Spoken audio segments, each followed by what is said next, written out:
Alors, Shavua Tov à toutes et à tous. Très content d'être parmi vous ce soir. On va essayer de...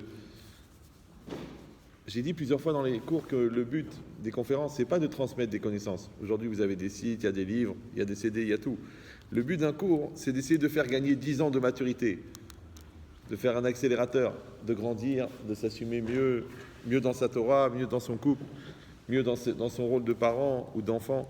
C'est ça le but. C'est pour ça qu'on essaie de faire des shurim qui soient assez riches pour enrichir et assez attrayants pour être suivis. Sinon, le fait d'engendrer la sieste, c'est pas vraiment le but. Il y a déjà des outils pour ça. Donc c'est marqué, vous savez qu'on est en train de lire toutes les parachiotes maintenant qui parlent du Mishkan, et que cette notion elle-même du Mishkan, elle est un peu compliquée à comprendre. C'est-à-dire le fait que la Torah elle est venue, elle a demandé qu'on crée un endroit pour la présence divine. Parce que Mishkan c'est Shochen, c'est Shechina. Mishkan, c'est ce qui permet la Shechina, c'est ce qui permet, comme une synagogue. Une synagogue, c'est pas fait pour réunir des gens. Sinon, ça s'appelle un club de sport. Non, le but de la synagogue, c'est d'amener la Shechina. Maintenant, la présence divine, elle vient à partir de 10 juifs qui prient. C'est ça le projet. D'accord ? C'est pour ça que la Gemara dit que l'ignorant, il appelle la synagogue Bet Am, la maison du peuple. Ouais, alors que c'est Bet à Knesset. Knesset, c'est le fait, le kinous de la Shechina, le nombre de juifs qui sont nécessaires pour amener la Shechina dans un endroit. De la même manière, maintenant, le principe en soi d'un Mishkan, il est bizarre. Pourquoi ? Parce qu'on sait tous que l'Hachem Haaretz Umloa, que à Dieu la terre et tout ce qu'elle contient, qu'en fait Hachem il est partout. Depuis qu'ils sont petits, nos enfants, on leur enseigne que Hachem il est partout. Nous-mêmes, on a la Emouna qu'Hachem il est partout. Même le Nefesh HaChaim, il dit on est obligé de considérer qu'Hachem il est aussi dans les endroits où on n'a pas le droit de prononcer son nom. D'accord ? Même dans les toilettes, la Shekhinah elle est encore là. Et il faut y penser aussi pour éviter de faire certaines bêtises qui peuvent se faire dans ces endroits-là. D'accord ? C'est Hachem, il est dans la chambre à coucher au moment où on est avec sa femme. C'est marqué dans le Zohar par Parashat Kedushim. C'est-à-dire que Hachem, il est vraiment partout. Donc si Hachem, il est partout, pourquoi est-ce qu'on a besoin de créer un endroit pour lui ? C'est bizarre. Et si quelqu'un va dire, écoute, c'est marqué dans la Torah. Mais en vérité, c'est marqué que, il dit, Kodem, le Sforno, il explique, il dit, Kodem, Cheta Egel, Lo Ayut Tzrichim le Mishkan. Avant la faute du Egel, avant la faute du Vaudor, il n'avait pas besoin du Mishkan. Oui ? Alors, est-ce que ça veut dire qu'Hachem, il a donné des centaines de mitzvot, des centaines de détails, des centaines de halachot, pour fabriquer une chose qui, en fin de compte, s'il n'y avait pas eu la faute du Egel, n'aurait pas eu lieu d'être. C'est bizarre de comprendre. Comme si on va dire que c'est une mitzvah circonstancielle. Mais d'un autre côté, c'est un peu les niveaux. D'accord ? C'est comme quelqu'un qui dit, normalement, tu ne dois pas faire des cours de rattrapage. C'est pas prévu.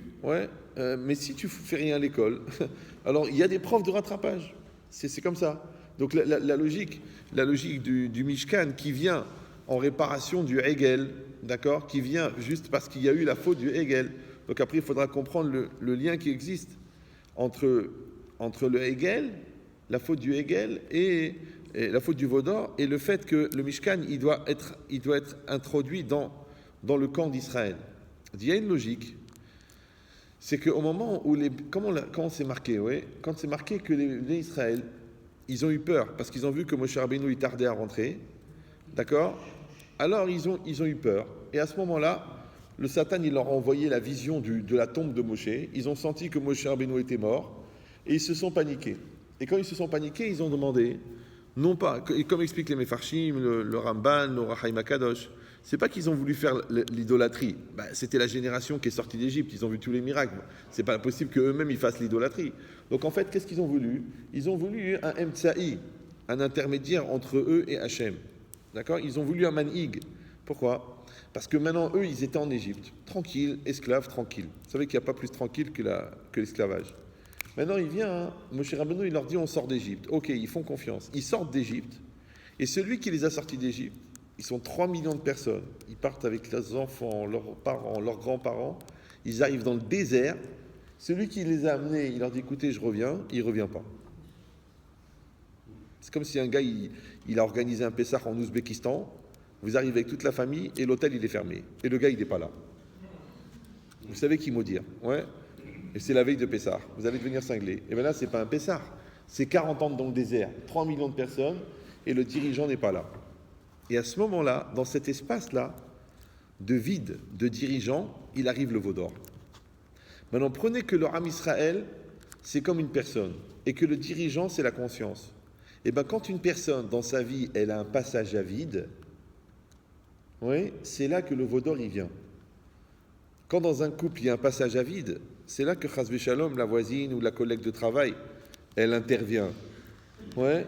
Quand l'enfant, il est plus un enfant, mais il n'est pas encore un adulte, ouais, ce qu'on appelle l'âge brel, ouais, c'est à ce moment-là qu'il vient le Satan. C'est à ce moment-là qu'il vient les vitamines illégales, d'accord? Le besoin de faire la révolution. Du coup, les enfants religieux, ils disent « Ouais, c'est trop, j'ai envie d'être cool ». Et les enfants pas religieux, ils font teshuva. Et les parents, ils n'en peuvent plus. Ils me téléphonent « Rabben Chetrit, qu'est-ce que j'ai fait au bon Dieu? Mon fils, il est devenu Lubavitch. » J'ai écouté, qu'est-ce que vous pouvez faire? Vérifier les mezuzot. Il m'a dit « Mais j'en ai pas. » Il dit « On l'a élevé dans la pure tradition laïque, il est devenu chassid, il étudie à Bnei Brak, il veut devenir dayan. Mais comment c'est possible? On a donné des oursins depuis la naissance. » Et l'autre qui me prend du lait chamour avant de naître, ouais, à 14 ans, il me dit « Laisse-moi tranquille avec tes téphilines. » Le monde, il est mal fait. Pourquoi? Parce qu'on sait, c'est une période où tu sais que l'enfant, il va faire sa crise. C'est 2 périodes de crise dans la vie d'un homme. Il y a une période, c'est 14-18 et 39-45. C'est 2 périodes, d'accord? Ça va? Les femmes ont plus de réactivité quand même. Hein. Je sens que les effets de la dafina ne sont pas finis chez les hommes. La digestion qui est plus longue. Mais c'est quoi l'idée? C'est que de la même manière qu'une personne, elle est en crise, de la même manière, un couple, il est en crise, de la même manière, un peuple, il est en crise. Vous savez, ça a duré 210 ans l'esclavage. Parce que pour éduquer un homme, il faut 21 ans. Mais pour éduquer un peuple, il faut 210 ans. Parce qu'il fallait qu'ils soient prêts à devenir des serviteurs d'Hachem. 210 ans. 210 ans d'esclavage de Pharaon pour qu'ils trouvent normal de devenir 100% serviteurs d'Hachem.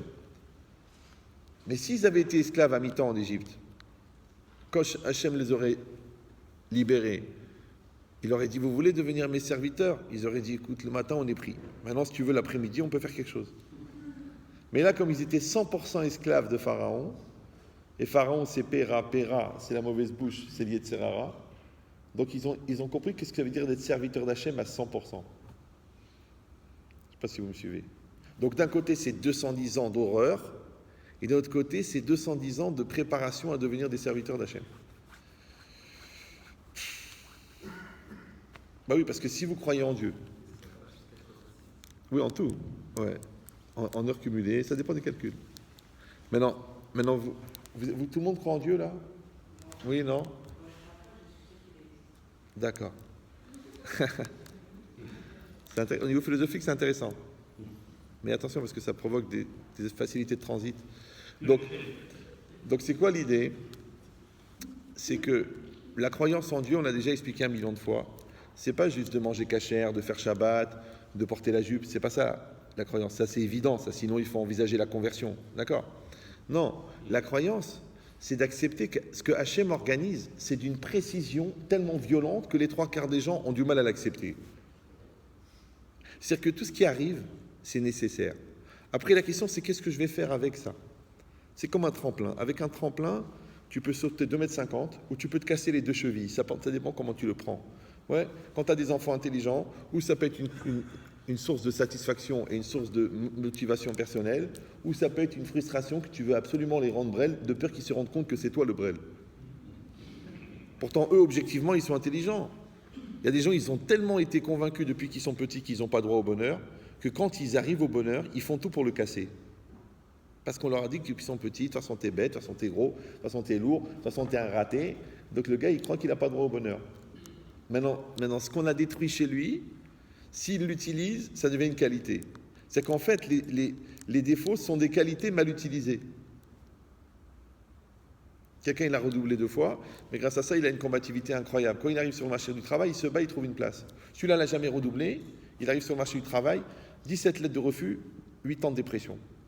Pourquoi? Parce qu'il a été fragilisé, en fin de compte, par la réussite. C'est pour ça que le cocon, en même temps, ça protège, en même temps, ça peut générer un... Bon, mais c'est ça l'idée, d'accord? Maintenant, si vous comprenez ça, quand on dit que s'il n'y avait pas eu le Chet HaEgel, il n'y aurait pas eu le Mishkan, ça veut dire que le fait que les Béné Israël ont eu un passage à vide, Parce qu'à un moment, ils n'ont pas eu Moshe Rabbeinu.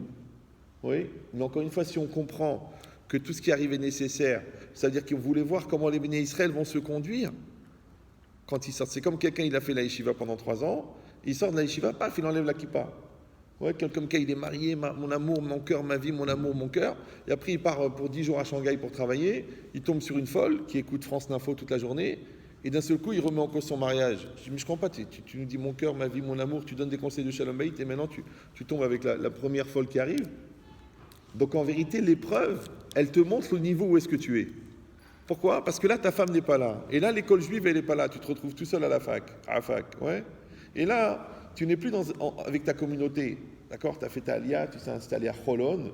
Il n'y a personne qui te dit, allez, viens le matin à la synagogue. Du coup, tu ne fais plus rien. Pourquoi? Parce qu'il y a un passage à vide. Donc la question, elle est, si le passage à vide, il est nécessaire, le passage à vide, il va montrer qu'est-ce que tu avais acquis avant le passage à vide. Vous me suivez ou... C'est que la seule manière de savoir si tu sais nager, c'est de tomber dans la piscine.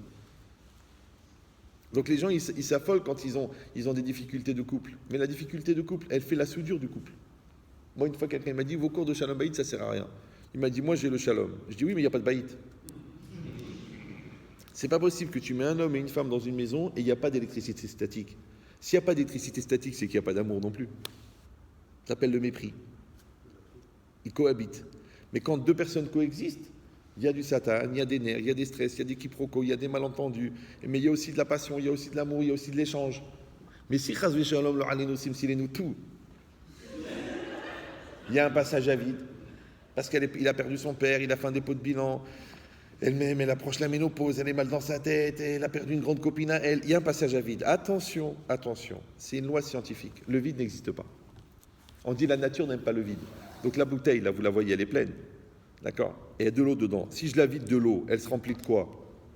D'air. Qui a mis l'air? Ça s'appelle l'air de rien. Personne n'a mis l'air.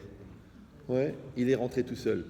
Alors ils disent les chachamim, quand tu fais rentrer la Torah dans ta vie, la Touma elle sort. Mais quand tu ne fais pas rentrer la Torah, la Touma elle rentre. Il n'y a pas de vide.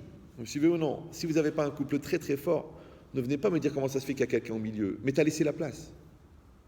Si toi et ton enfant, vous n'avez pas un lien très très fort, ne viens pas me dire j'ai trouvé une seringue. Je dis mais Baba, mais toi tu étais là pour lui parler. Ah mais il m'énerve, il m'a déçu, il a fait des études que je ne voulais pas, il m'a déçu dans la religion. Toi tu crées un vide toi, mais tu es un malade. Le vide n'existe pas, la nature n'est pas le vide. Donc quand tu crées un vide, il se remplit. Avec quoi il va se remplir? Avec le milieu ambiant. Et étant donné que tu vis dans une yeshiva, dans un endroit kadosh, donc tout le milieu ambiant c'est de la kedusha. Non, tu dis non, je vis dans un endroit qui est entouré de gens qui ne sont pas très clairs sur le choix qu'ils ont fait au niveau de la lessive. C'est-à-dire que pendant des années, ils ont pris Ariel et puis finalement, ils prennent Homo. Oh, ça va mousser dans la famille. Ouais. Mais la Touma, elle rentre. C'est comme si tu es Shabbat après-midi. Tu prends ta Gemara et tu commences à étudier dans ton jardin. Il fait beau et tu es sympathique. Le voisin d'à côté, Jean-Michel Duchien, ouais, il fait griller des côtelettes de porc. Il a le droit, il n'est pas juif. Mais l'odeur du porc, elle passe chez toi.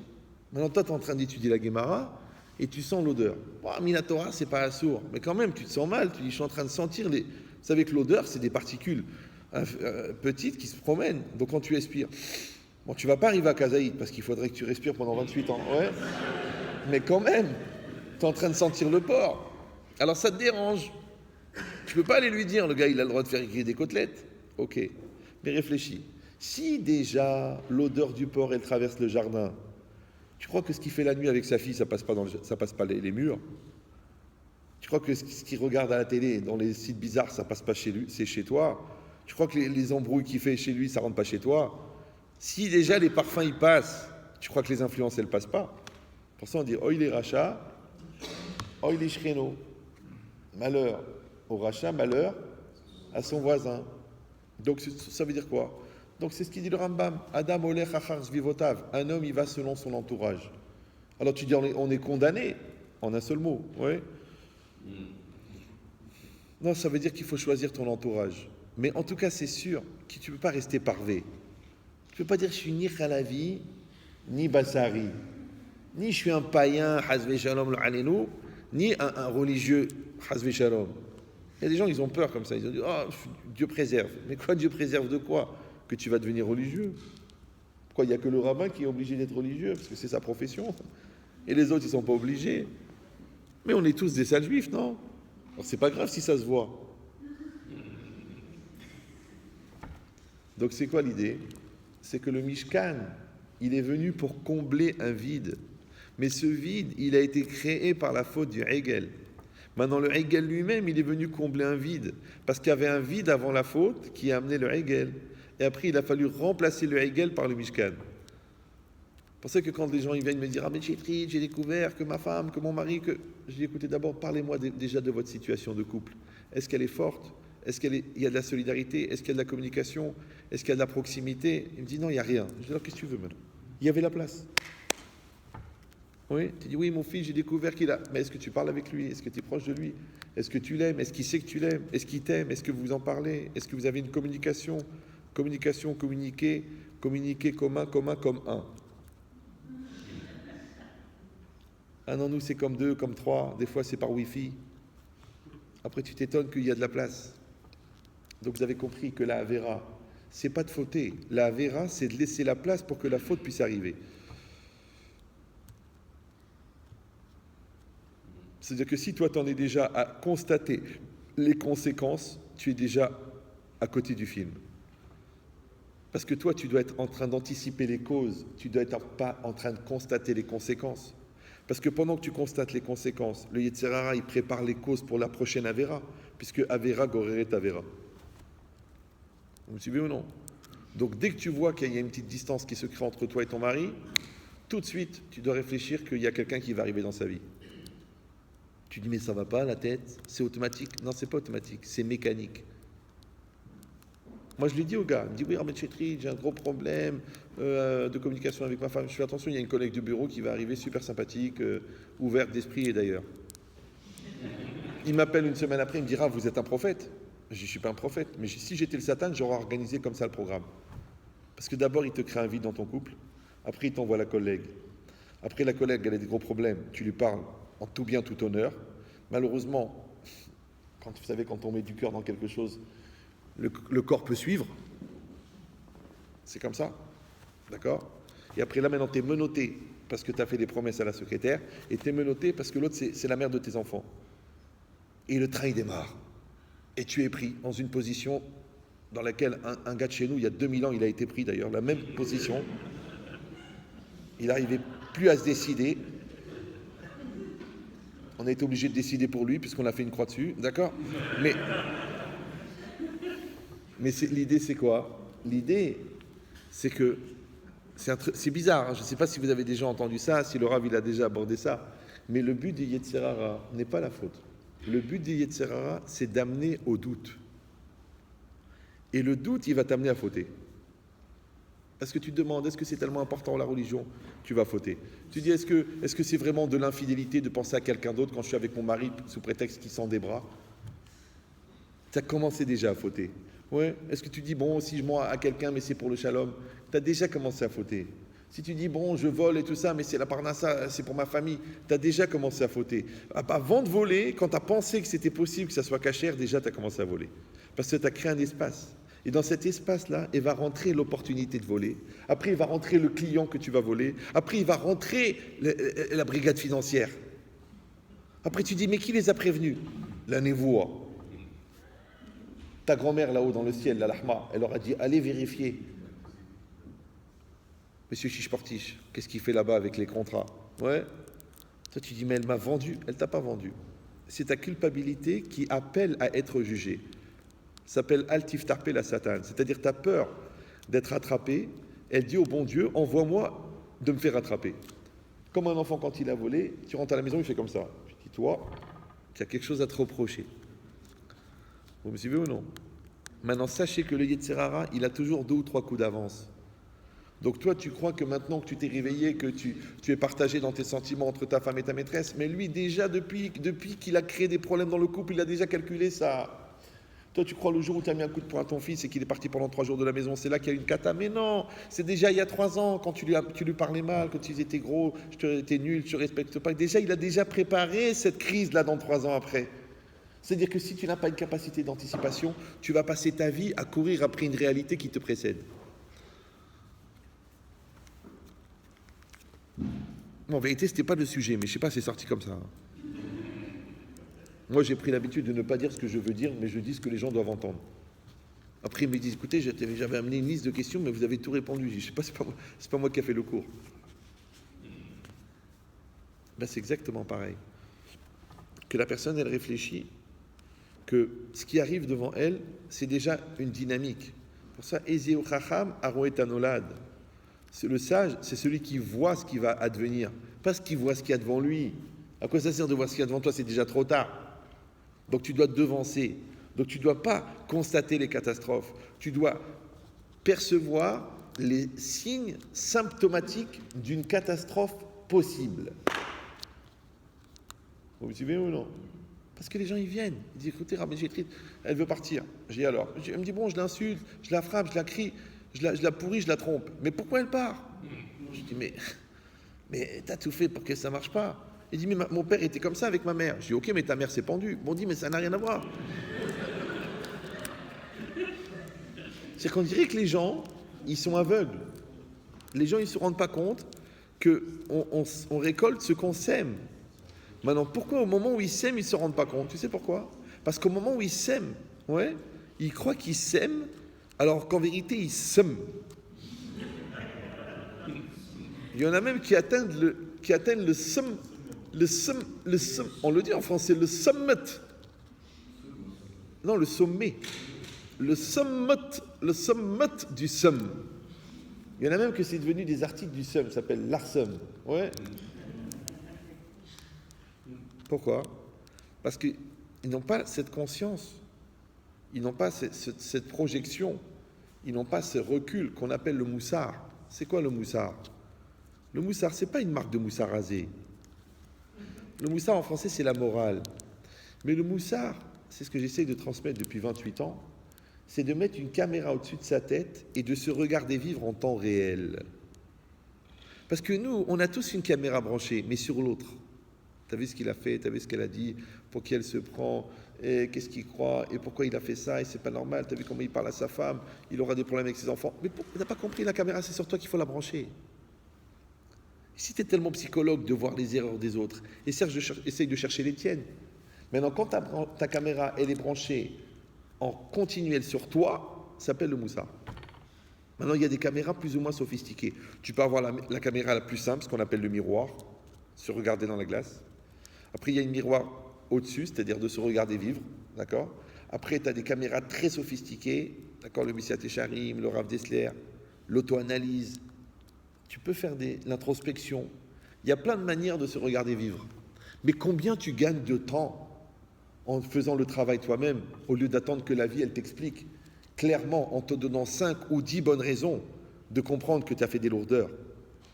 Mais si tu avais cette anticipation, tu dirais, là, je dis une chose que je ne crois pas, donc ça ne marchera pas. Là, je dis une chose que je ne pense pas, donc je ne dois pas m'étonner que les enfants ne m'écoutent pas. Là, je dis à ma femme que je l'aime, mais au fond, je ne l'aime pas. Donc je ne dois pas m'étonner qu'elle ne ressent rien et qu'elle est tout le temps laxative. C'est ce que c'est là, les personnes laxatives. Vous parlez français ou... C'est des gens qui génèrent chez toi une facilité de transit incroyable. Dès que tu vois leur numéro apparaître, tu dis, il faut que j'aille aux toilettes. C'est comme ça. Je ne parle pas de vous. Non, au contraire. En plus susceptible en plus. Je rigole, c'est bien plus grave, d'accord? Mais non, mais ça fait duo comme ça. Si vous voulez vous mettez là, comme ça, on fait un truc à deux. Ambiance. Mais ça fait pousser la barbe, faites attention. Donc, non, je rigole. Parce qu'on est en famille, là, on est en petit comité, on est bien, on est tranquille. Donc, si vous comprenez ça, donc Hachem, quand il est venu, il a dit au Béné Israël, Veikrouli teruma me'et kol ish asher idemenu libo, tikru et terumati ve'asuli migdash ve'shachanti betocham. Vous avez entendu 50 millions de fois ce passouk, mais c'est pas grave. Moi, je l'ai entendu plus souvent que vous, puisque moi, vous savez que j'assiste à toutes mes conférences. Non, je sais, vous allez dire... vous savez, j'ai arrêté de parler au premier degré à 8 ans et demi, je pense. Donc si je vous dis que j'assiste à mes conférences, c'est pas que je suis là quand je parle. Bien que je pourrais être là je pourrais parler sans être là, parce que le cours, je le connais par cœur. Une fois, j'ai fait un cours en dormant à Los Angeles. Je suis arrivé avec le décalage horaire, je ne me suis pas rendu compte qu'il y avait 11 heures d'avion et 9 heures de décalage. Je dormais. J'ai dit, c'est quoi le thème? Il m'a dit ça. Je dis, on ne va pas faire ça. Et j'ai parlé en dormant. C'est-à-dire, j'avais les yeux ouverts, mais moi, dans ma tête, j'étais endormi. Pourquoi? Parce que parler, c'est Dvarim Mayotzi Minalev. Maintenant, tu peux parler comme un robot. Tu peux avoir un discours tout fait, tout prêt. Vous savez, comme les professeurs de fac, ça fait 22 ans qu'ils font le même truc. Alors, alinéa numéro 1, donc nous allons aborder sur les deux facettes de la perception possible de la dimension réelle de la stratégie commerciale. Le premier aspect, l'aspect international. Maintenant, le gars, il est en train de dormir depuis longtemps. Il est même déjà mort et enterré. On a fait Kaddish. Mais il continue à parler. On peut parler comme ça. Mais si tu parles comme ça, ne t'étonne pas que les gens en face, ils ne bougent pas. Pourquoi? Parce que ce que tu transmets à l'autre, c'est pas ce que tu as. C'est ce que tu es. Et ce que tu es ES, pas ce que tu es HAIS. Parce qu'il y a aussi des gens qui transmettent ce qu'ils haïssent. Puisque tu es ce que tu es. Et tu es ce que tu es. Et tu es ce que tu es. Et des fois, tu es ce que tu es.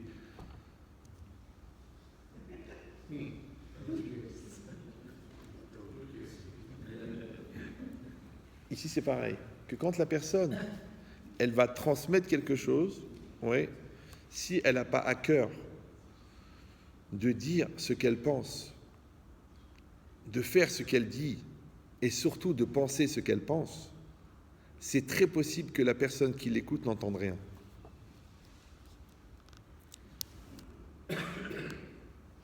Ben oui, parce que quand tu fais ce que tu penses, quand tu fais ce que tu dis, c'est que tu es honnête. Quand tu dis ce que tu penses, c'est que tu es cohérent. Et quand tu penses ce que tu penses, ça veut dire que la chose, elle est intégrée dans ton cœur. Va hashevota el levavecha. Maintenant, si toi, tu ne penses pas ce que tu penses, ne t'étonne pas que les gens ne comprennent rien à ce que tu racontes, puisque toi-même, tu ne le comprends pas. Puisque comprendre, c'est comme prendre. Et prendre, c'est prendre à cœur. Prendre à cœur, c'est être. Maintenant, quand tu es ce que tu dis, les gens, ils comprennent ce que tu racontes. C'est pour ça que Einstein, il arrivait à expliquer à un enfant de 8 ans ce que des grands mathématiciens ne comprenaient pas. Parce que Einstein, il a la relativité en lui. Il a intégré à 100%. Donc toi, si tu vas dire à un enfant, étudie la Torah, mais au fond, toi, ça te saoule, mais il ne va pas étudier. Si tu as un enfant, tourne tes yeux, c'est pas joli, il ne va pas t'écouter, puisque toi, tu regardes des trucs porno en cachette. Si toi, tu dis à ta fille, mais ma fille, c'est quoi cette jupe? Tu vas attraper froid. Mais toi, tu portes un décolleté. En fait, c'est un dos nu que tu as mis à l'envers. Donc ça ne passera pas. Pourquoi? Parce que tu n'es pas ce que tu dis. Ce que les Chachamim appellent Toho Kebaro. Toho Kebaro, ça ne veut pas dire que pour trouver son Toho, son intériorité, il faut passer un certain temps derrière les barreaux. Bien qu'il y en a qui ont essayé cette méthode. Non. Toho Kebaro, c'est que ton intériorité et ton extériorité, c'est les mêmes. Mais s'il y a un vide entre ce que tu fais et ce que tu dis, le Satan y rentre. S'il y a un vide entre ce que tu dis et ce que tu penses, le Satan y rentre. Et s'il y a un vide entre ce que tu penses et ce que tu penses, le Satan y rentre.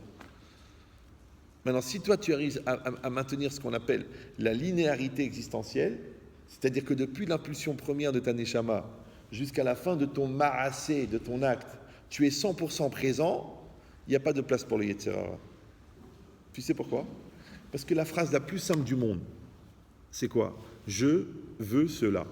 Je veux cela. C'est une phrase simple. Je, c'est qui? C'est toi. Veux, c'est qui? C'est quoi veut? Veut, c'est volonté. La volonté, elle vient de la neshama. Maintenant, la connotation de la volonté, elle est humaine. Mais la nature de la volonté, elle est divine. Donc en fait, quand tu dis je veux, c'est que tu t'appropries une énergie qu'on t'a donnée au début de la vie, qui est produite par la neshama. Cette énergie-là, quand tu la prends en charge, tu la mets dans ton corps, tu la mets dans tes choix, tu la mets dans ta vie. En français, on appelle ça un don de soi. Mais en vérité, ce n'est pas un don que de soi, puisque l'énergie vitale, elle vient de la neshama, qui est divine. Par contre, celui qui l'utilise, c'est toi, c'est le jeu. Donc c'est ton psychique qui utilise une énergie divine pour la mettre dans un projet réel. Ça va toujours? Mais si ton vœu, il n'est pas maîtrisé, il est remplacé par l'Yetzer Hara. Si ton jeu, c'est pas toi parce qu'il n'est pas construit, il est remplacé par l'Yetzer Hara. Et le cela, c'est quoi le cela? Le cela, c'est la réalité qui est devant toi. La réalité qui est devant toi, elle est produite à 50% par la projection de ta volonté, parce que Bederer chez Rotzelelech Molichinoto, dans le chemin dans lequel tu veux aller, on te fait aller. Et 50%, c'est une proposition que Dieu te fait, qui fait partie de ton programme, qui a été déjà préétabli avant que tu viennes au monde. Toutes les circonstances que tu vas vivre, elles sont préétablies. Donc, ça s'appelle en français le mazal. Le mazal, c'est pas juste le traumatisme des célibataires. Non. C'est toute la trajectoire préétablie de l'ensemble des particules qui vont participer à la concrétisation de ta réalité. Voilà. Alors vous pouvez étudier 150 pages de Raphaël Friedlander dans le Emouna Vebitachon, ça sera la même chose. Mais moi je vous l'ai dit en une phrase, après vous, si vous voulez, vous pouvez étaler. Ouais. Mais l'idée c'est ça. L'idée c'est que je veux cela, le je c'est toi et il est construit, le veux il est reconnu et maîtrisé, et le cela, il est accepté et réalisé. Et bien cette phrase qui a l'air la plus simple, c'est la plus compliquée. Pourquoi est-ce que les trois quarts des gens, encore une fois, n'ont pas compris leur jeu, n'ont pas construit leur jeu, ils n'ont pas maîtrisé leurs vœux, parce qu'ils font ce qu'ils ont envie ce qu'ils souhaitent, ils attendent vas-y que je te pousse, ils attendent qu'on les pousse à bout, ils attendent qu'on prenne la décision pour eux, donc il n'y a pas le vœu, et le cela, ils n'acceptent pas. C'est pas la femme que je voulais, les enfants je les voyais pas comme ça, au fond je voulais être pâtissier, ma mère elle m'obligeait d'être docteur, moi j'aime pas ce quartier, je voulais faire la LIA ou je voulais pas faire la LIA. En fin de compte, le cela tu l'acceptes pas, le vœu tu le maîtrises pas et le jeu tu le connais pas. Alors comme disait le professeur Wallo, est-ce que tu n'as pas l'impression de ne pas vivre ta vie? Tu as raison. C'est pour ça que les Chachamim, ils appellent, ils disent Rechaim bechayehem yikraim metim. Les Rechaim de leur vivant sont appelés morts. C'est ça, mort. C'est pas mort parce qu'ils sont condamnés à mort, parce que la Torah les condamne à mort, parce que les Chachamim les condamnent à mort. La Torah ne va pas les condamner à mort, puisqu'ils sont morts.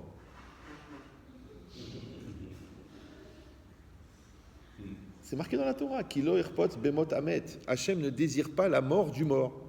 Donc le rachat, il est mort. Maintenant, il n'est pas mort parce que son cœur s'est arrêté, parce que son électroencéphalogramme, il est plat. Non, il est mort parce qu'il a décidé de ne pas être vivant. Maintenant, c'est tellement confortable de ne pas assumer, et c'est tellement plus à l'aise de se laisser aller, que les gens, les trois quarts, ils préfèrent être morts. La preuve, c'est que dès que tu leur proposes de vivre, ils disent non, je crois que c'est mort. Tu essaies d'arranger ton couple, ah c'est mort. Essaye de parler à ton fils, ah je crois que c'est mort. Viens, on se bat pour le magasin, on va le remonter, on va truquer, on va lancer un autre modèle, on va développer un autre design. Ah, c'est mort, il est mal placé. Mais récupère ton argent, le gars il est encore là, tu peux lui parler, lui envoyer des Russes, des Turcs. Ah, c'est mort, tu le connais pas, ça sert à rien. Mais ta femme, ok, elle t'a trompé, ben au moins elle va casser la figure au gars. Ah, c'est pas ma nature. Mais au moins elle va voir que tu l'aimes. Après tu dis je m'excuse, je lui ai cassé la figure, mais vraiment je regrette. Elle va dire, comment c'est possible? Mais d'un autre côté, oh, tu es quand même attaché à moi. Alors que si tu dis, ah qu'est-ce que tu veux que je te fasse? Qu'est-ce que tu veux? J'ai trouvé les emails, j'ai trouvé les textos, j'ai trouvé la lingerie que Victoria lui a conseillé le secret. Alors que pour moi, elle a acheté des trucs de sa grand-mère, et pour l'autre, elle a acheté des trucs, le feu dans la salle de bain, ouais. Et tu fais rien. Non, qu'est-ce que vous voulez que je fasse, Rav? Qu'est-ce que vous voulez que je fasse? Mais j'ai dit, mais tu n'as pas l'intelligence qu'il faut ou quoi? Va te battre, va casser la figure à quelqu'un. Crie, t'as qu'à taguer son nom sur la tour Eiffel. Tu vois, t'as compris? Tu n'es pas vivant. Atalo chai. Tu viens à la prière, concentre-toi sur la prière. Ah, j'ai pas la tête, j'ai dissocié, j'ai pas la voiture, elle est garée. Mais tu te rends compte que sur les 15 millions de personnes, 15 millions de juifs, il y a combien qui prient? Il n'y a pas beaucoup. Si déjà tu viens à la prière, au moins, et la kavana, c'est-à-dire sois vivant dans ta prière. Tu viens au shiur du Rav, le Rav il fait shiur, tu viens. Tu m'en servir de ton père, tu viens. Et tu dors bien. Tu t'installes comme ça, dès qu'il commence, mais mata et korim. Et à la fin, attends, on n'a pas fini. T'as bien dormi. C'est dommage. Si déjà tu viens au shiur, alors sois réveillé. Si déjà tu es marié, alors construis ton couple. Si déjà tu as des enfants, alors éduque-les. Ah, j'ai pas la tête, j'ai pas. Je comprends pas, 10 ans vous avez prié pour avoir des enfants. Et maintenant que vous avez un bébé, vous ne vous occupez pas. Ils sont bizarres, les gens. Je ne sais pas si vous me suivez. Alors, je vous dis pourquoi. Parce que quand tu ne prends pas ta place dans ta vie, quand tu n'es pas présent, et présent c'est OV, et OV c'est le verbe être, ouais, eh bien, lui, il est présent. Puisque le vide n'existe pas. Donc vous avez compris que s'il n'y avait pas eu la faute du Hegel, qui était donc ce passage à vide, dans la perte de repère de l'absence de Moshe, ouais, donc ils n'auraient pas craqué. S'ils n'avaient pas craqué, ils n'auraient pas eu besoin du Mishkan. Puisque le Mishkan, en fin de compte, c'est quoi? C'est pour te rappeler qu'Hachem, il est là.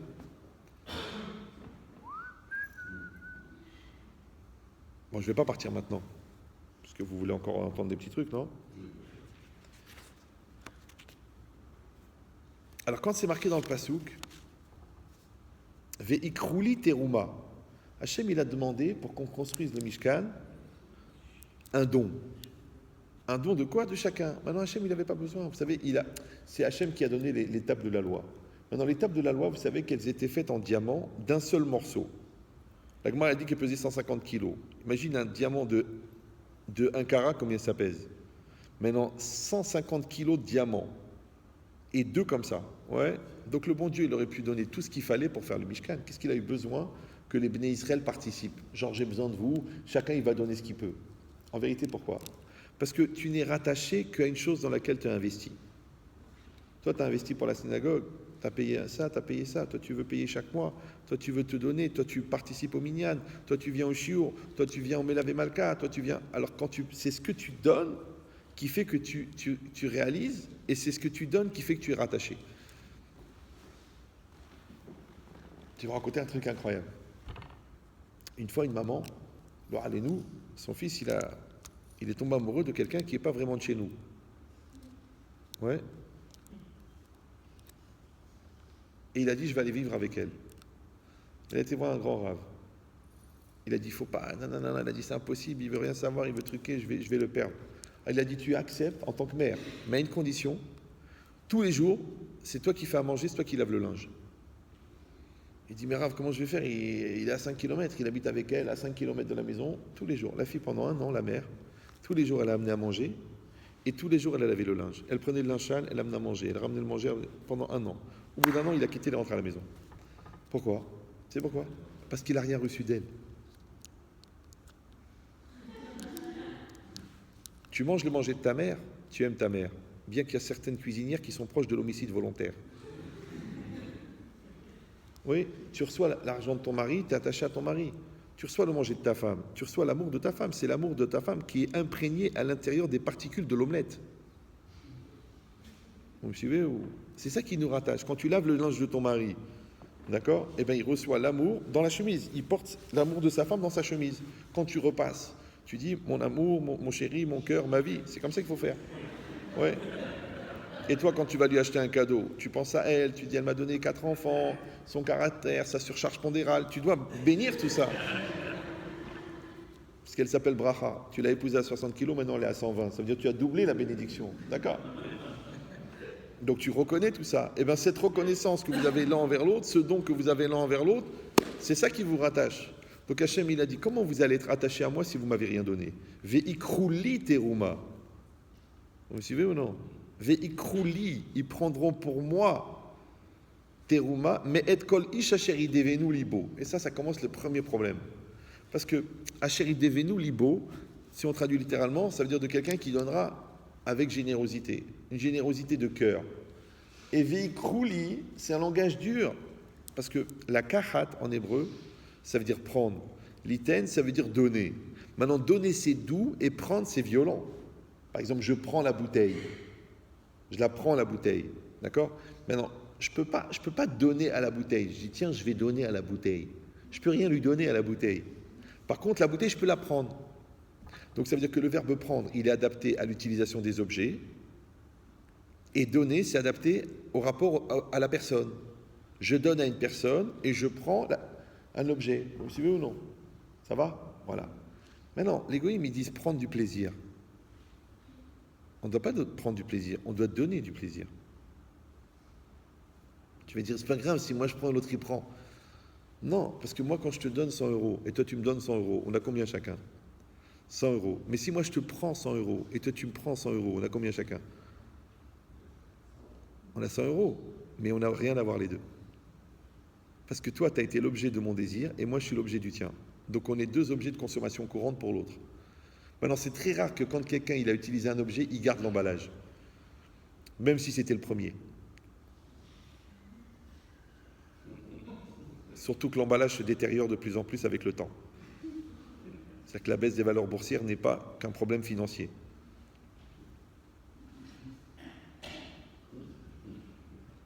Par contre, si toi, tu as profité de l'attachement que tu avais au corps pour créer un lien avec la personne, et bien quand le corps va dégénérer, le lien avec la personne, il s'est renforcé. Mais si toi, tu as gardé le lien avec le corps, et bien quand le corps, il va dégénérer, tu vas le savoir. Tu sais pourquoi? Parce que tu regardes ailleurs. Et les goïms, ils disent, l'amour s'arrête là où la comparaison commence. Pourquoi tu compares?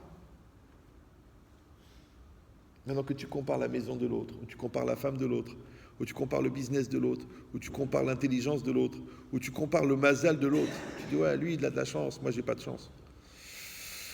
L'amour, Ahava, c'est Gematria Echad. Echad, c'est un. Donc, quand tu ne fais plus un avec toi-même, donc tu commences à regarder ailleurs. L'amour s'arrête là où la comparaison commence. Quand tu ne fais pas un avec ta femme, tu commences à regarder ailleurs. Quand tu ne fais pas un avec ce qu'Hachem t'a envoyé, tu commences à regarder ailleurs. Ça s'appelle l'otahmod, l'otitave.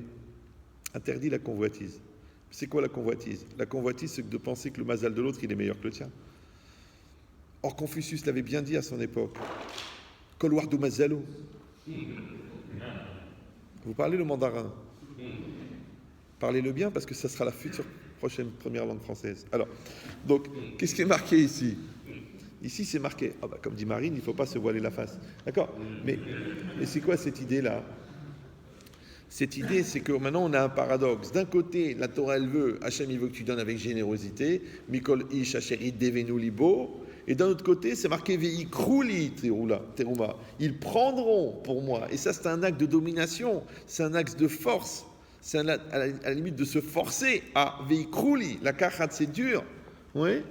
Et je te dis attention, parce que quand tu donnes, ça rapproche, et quand tu prends, ça sépare. Alors débrouille-toi pour donner à l'autre. C'est ce qui va vous rapprocher. Mais si toi tu crois que de créer la réciprocité dans le fait de prendre, ça vous rapproche, non, ça vous sépare. Parce que toi tu prends, l'autre il prend. Moi je prends ton argent, toi tu prends mon argent. Tu vois des gens, ils ont 20 ans de mariage, ouais, ils ont 2 comptes communs, ils ne dorment pas dans la même chambre parce qu'il y en a un qui ronfle, ils ne regardent pas la même chaîne de télé, ils n'ont pas les mêmes amis, ils n'ont pas les mêmes idées, ils n'ont pas les mêmes conversations. À la fois tu te dis, mais qu'est-ce qu'on fait ensemble? Mais on a en commun que ce qu'on a mis en commun. Et c'est cette mise en commun qui crée la communion. Et la communion, elle crée la communauté. Et la communauté, elle crée la solidarité. Et la solidarité, elle fait que quand tu tires un, l'autre y suit. Parce qu'on est solidaire. Maintenant, que tu sois solidaire de ton épouse, que tu sois solidaire de ta communauté, que tu dois solidaire de ton corps, parce que les gens qui ne s'aiment pas, ils tombent malades. Parce que s'aimer, c'est faire un. Et s'aimer, c'est diffuser l'énergie de l'âme dans le corps. Et elle est diffusée par quoi? Par le nefesh, le psychique. Donc quand le psychique ne va pas bien, l'âme ne nourrit plus le corps. Et le symptôme de l'absence de l'énergie de l'âme dans le corps s'appelle la maladie. Quand je dis ça à des juifs, les médecins, ils font comme ça. Et quand je dis ça à des goïms, ils disent, mais quelle lumière! C'est incroyable, hein? C'est fort. Je comprends pourquoi. C'est pas qu'on les mérite, mais les 3/4, on les génère. Parce que si on ne génère pas la maladie, on génère le terrain qui accueille la maladie. Tu mets du stress, tu mets de l'angoisse. Moi, les gens me disent, l'autre, il a la maladie de Crohn. Je dis, mais il est stressé. Il me dit, comment vous savez? Maintenant, je suis médecin, moi. Non, ouais. Oui, c'est comme la loterie nationale, il y a toujours des exceptions. Mais prenez la logique de base. Un terrain qui est labouré, il reçoit mieux les graines. Ouais, eh ben c'est pareil. Une personne qui est fragile, elle va plus recevoir les influences négatives que quelque chose qui est fort. Maintenant, toi, tu peux pas fabriquer, attention, tu peux pas fabriquer la réalité qui va t'agresser, mais tu peux fabriquer la personne qui va l'assumer, qui va la recevoir. Donc, si le terrain est fort, la maladie est faible. Si le terrain est faible, la maladie est forte. Alors, tu vois des gens qui restent pendant 15 ans avec des graves maladies, et il y en a en 3 jours, ils sont foudroyés. Réfléchis. Moi, je donne toujours cet exemple, il est facile à comprendre. Bon, c'est pas le sujet, mais je vous le donne en solde, c'est en plus. C'est dans le forfait. Ouais. Réfléchis. Toi, c'était un samedi après-midi. Tu t'ennuyais. Ta cousine, elle t'a pris, je t'envie, viens, ça fait longtemps que tu n'as pas vu les petits cousins. Viens les voir samedi après-midi. Mais c'est en plein hiver. Il y a 3 enfants, ils ont chacun une bactérie différente de la grippe. Donc la maison, c'est un bouillon de culture puisqu'on n'aère pas la maison. Tu rentres là-bas, tu passes l'après-midi, tu joues avec eux pendant que les parents ils font la sieste. Samedi soir, tu rentres chez toi, ça gratte un peu. Dimanche, les courbatures. Lundi, jeté au lit 42. Pourquoi? Écoute, je suis rentré là-bas. Tout le monde était malade, je suis tombé malade, c'est normal. Elle dit, je comprends pas. Le médecin, ouais, il visite, disons, 10 maisons par jour. En hiver, dans les 10, il y en a 8 qui ont la grippe. Une grippe différente dans chaque maison. Donc le gars, il en a vu 5 x 8, 40. Il ne travaille pas Shabbat. Ça fait 40 maisons par semaine. D'accord? Après, ça fait 4 fois 40, ça fait 160 maisons. Tu peux m'expliquer comment le gars, il a fait 160 maisons dans le mois, il n'a pas attrapé la grippe. Toi, tu n'en as fait qu'une, tu es tombé malade. Je vais te dire pourquoi. Parce que lui, il est rentré pour soigner. Donc, sa dynamique positive de venir soigner, elle était antinomique de l'agression du virus. Mais toi, tu es venu pour rien. Parce que tu n'avais rien à foutre de ta journée, tu es venu. Ce vide-là, je l'ai déjà dit 1 million de fois, je le répète, le degré de pénétration des agressions extérieures dépend du vide intérieur. Ça rentre parce qu'il y a de la place. Donc si veux, non. S'il y a des insultes entre toi et ta femme, c'est qu'il n'y a pas de respect. Il lui dit non, mais elle m'a poussé à bout, il n'y a pas de respect. Pourquoi ta mère, tu l'as insultée? Jamais. Ah alors? Parce qu'il y a du respect. Pourtant, elle t'a énervé, tu as raison. Donc si tu ne mets pas le respect en place, tu as préparé les insultes. Comme si vous, non, c'est pareil maintenant. Tu dors pas, tu n'as pas le moral, tu n'es pas bien dans ta peau, tu n'as pas confiance en toi, il y a la place pour la maladie. Maintenant, ce n'est pas ça qui a créé la maladie, mais c'est ça qui a créé le terrain qui accueille la maladie. Pour ça, toujours Rav Dessler, il dit il ne faut pas soigner la maladie, il faut soigner la personne. Il faut soigner le malade. Mais comme nous, nos médicaments à nous, ils soignent la maladie. Donc la maladie se porte de mieux en mieux. Alors que le médicament, lui, détruit les défenses. Parce que sous prétexte de détruire la maladie, détruit les défenses. Du coup, le malade se porte de moins en moins bien, et la maladie se porte de mieux en mieux, puisque maintenant, ils ont créé des virus mutants qui, en s'adaptant aux antibiotiques, sont devenus plus forts que les antibiotiques. Donc, en fin de compte, à soigner la maladie, on ne soigne le malade. Moi, avec ma femme, à l'époque, il y a 30 ans, je voyais mes copains, ils avaient leurs enfants sous antibiotiques du mois d'octobre au mois de mai. J'ai dit, il y a un truc qui ne va pas là. Moi, je n'ai jamais pris un antibiotique de ma vie. Quand on a attrapé froid, notre mère, elle nous passait un peu d'huile chaude ici, là, un peu sur la tête, 2 t-shirts, toute la nuit tu suis, le lendemain matin, tu viens, rien, tout tranquille. On a fait comme ça. Pourquoi les enfants, ils sont obligés? Oh, j'ai eu peur. On en a fait l'homéopathie, l'autre, on a trouvé. Oh, Hachem, ils n'ont jamais pris l'antibiotique. Tu dis, oui, mais c'est comme ça, hein. C'est le progrès. C'est que le progrès, c'est qu'avant, on attrapait le cancer. Maintenant, tu peux choisir ton cancer. C'est déjà mieux, déjà. Ouais. Non. Exactement pareil. Toi, tu dois créer une relation avec toi-même, une relation avec le divin, une relation avec l'autre, qui soit une relation forte, qui soit une relation saine.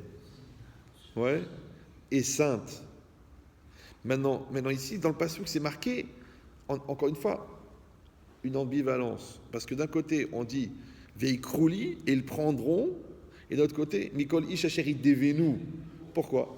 Alors le Even Ezra, très grand chacham, il donne la réponse. Il dit comme ça Ayat Sarich Lomar Tenu Teruma.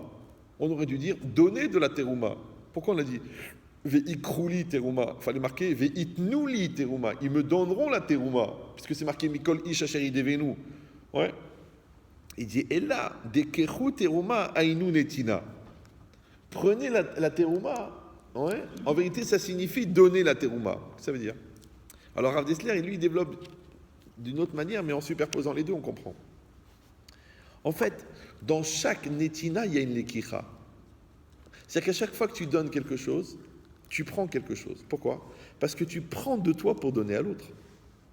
Tu offres un cadeau à quelqu'un, par exemple. Tu offres un beau cadeau à 100 €. Ok, lui, il a reçu 100 €. Mais toi, tu as pris 100 €. Parce qu'il a bien fallu les prendre de quelque part. Maintenant, ce que tu as pris dans les 100 €, les 100 € que tu as pris, il y a un geste de prendre. Et ça, c'est un geste de violence. Pourquoi? Parce que pour donner à l'autre, il faut lutter contre son égoïsme. Maintenant, ton égoïsme, il te dit, pense à toi. Pour toi, tu t'achètes un portable à 600 €. Et pour ta femme, tu l'achètes une fleur à 1 euro, parce que c'est symbolique. C'est l'intention qui compte. C'est une phrase référencée sur le site internet barredefer.fr, qui a été créée par quelqu'un d'une certaine ville du Maroc, mais ça n'a aucun rapport. Hein, il y avait un gars de cette ville, en pleine nuit, il entend du bruit. Il descend, il trouve un voleur en train de fouiller. Il dit, qu'est-ce que tu fais? Il dit, je cherche de l'argent. Le gars, il dit, ah bon? Il a dit, viens, je vais chercher avec toi. Mais il n'a rien trouvé. Donc c'est quoi l'idée? Mais c'est quoi l'idée? Ouais. Il y en a un seul qui a compris la blague. Je vais quand même remarquer le niveau, Bliainara. Donc ça veut dire quoi? C'est rien, c'est pour vous exciter. Donc c'est quoi l'idée? C'est que dans chaque netina, il y a une lekicha. Pourquoi? Parce que tu prends de toi pour donner à l'autre. Maintenant, Gemara, dans Psachim, elle exprime dans un autre langage. Elle dit Atzedaka lefi chesed sheba. La tzedaka dépend de la bonté qu'il y a dedans. Quand tu lis cette Gemara, tu dis je comprends pas. La tzedaka, c'est de la bonté. La tzedaka, c'est de la charité. Et le chesed, c'est de la bonté. Eh ben, la bonté, c'est de la charité. La charité, c'est de la bonté. Qu'est-ce qu'on est en train de me dire? La charité, elle dépend de la bonté. Alors en réalité, la logique, c'est ça. Le geste que tu fais de donner 100 €, ou d'offrir une assiette de couscous, ou d'aider à porter la valise, ça, c'est de la tzedaka. Mais l'intention, la volonté, ouais, qui va véhiculer cette réalité vers l'extérieur, ça, c'est du chesed. Donc, à tzedaka, les filles chesed sheba. Par exemple, quelqu'un, il gagne 1 200 € par mois. Il s'engage pour aider la yeshiva à 400 € par mois. Le chesed, il est énorme. Maintenant, quelqu'un, il gagne 113 millions d'euros par an. Ouais. Il touche 132 000 € que de loyer par mois qui lui rentre. Donc, quand il donne 10 000 €, en vérité, pour lui, c'est de l'achnouna. Comme dirait Cyril. D'accord? C'est rien.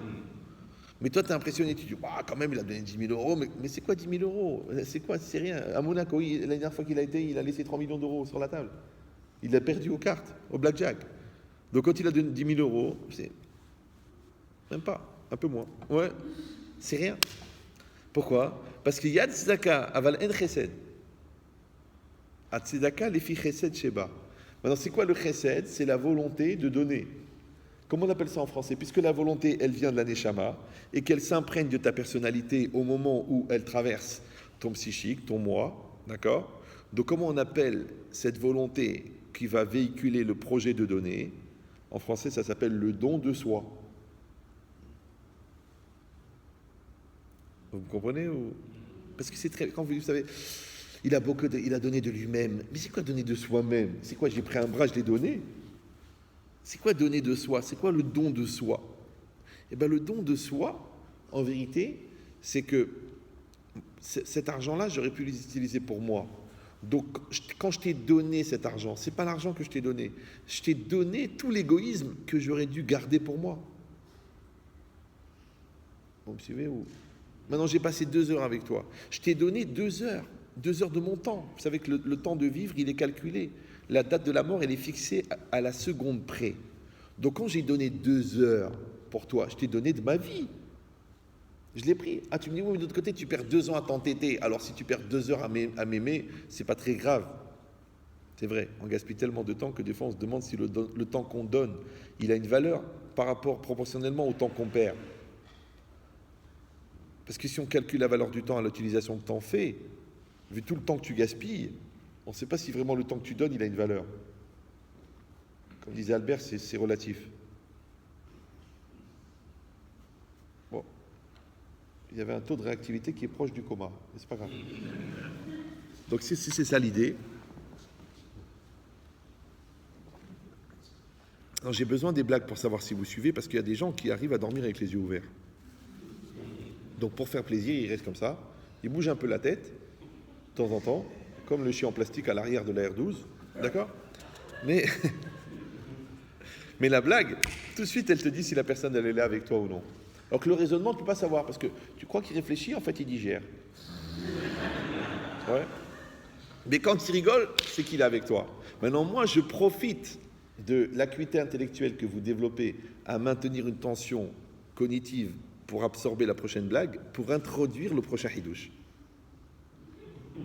Vous me suivez ou non? C'est-à-dire, je vous crée une fenêtre intellectuelle avec la blague, mais je profite de cette fenêtre pour faire passer un message de remise en cause.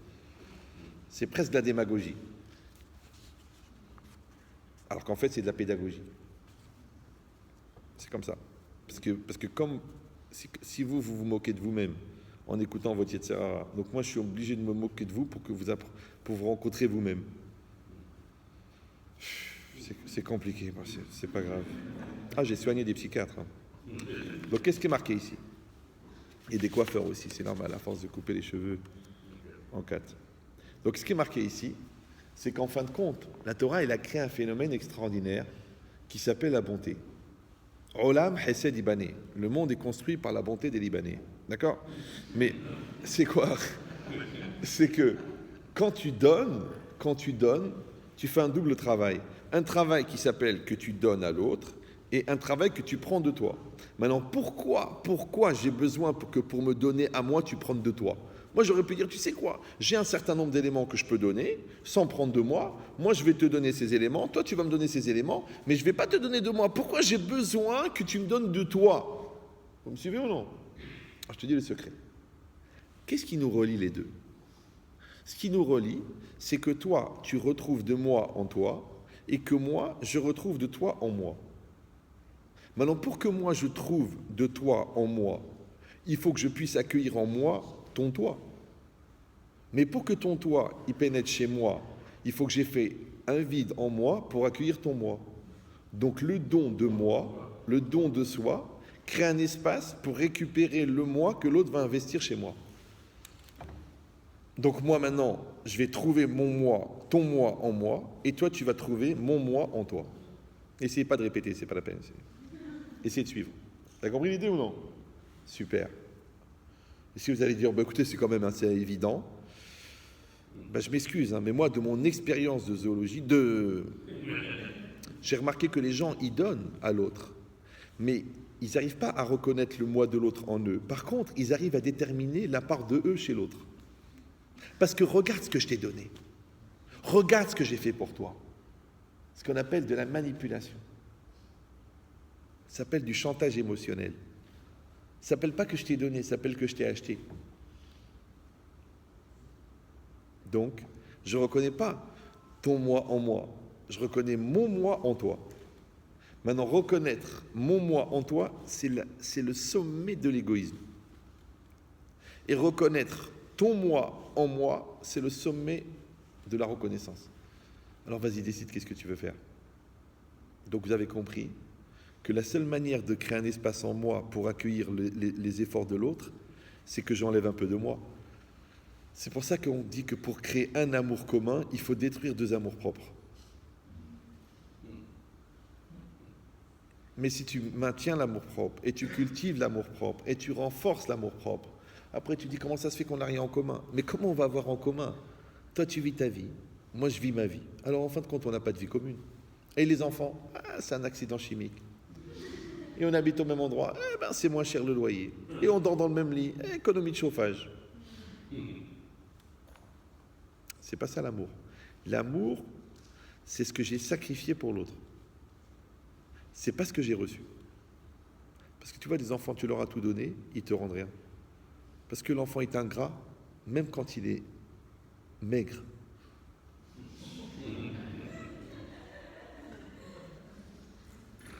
Par contre, si toi, tu lui as donné sans rien attendre, donc lui, il se sentira redevable toute sa vie.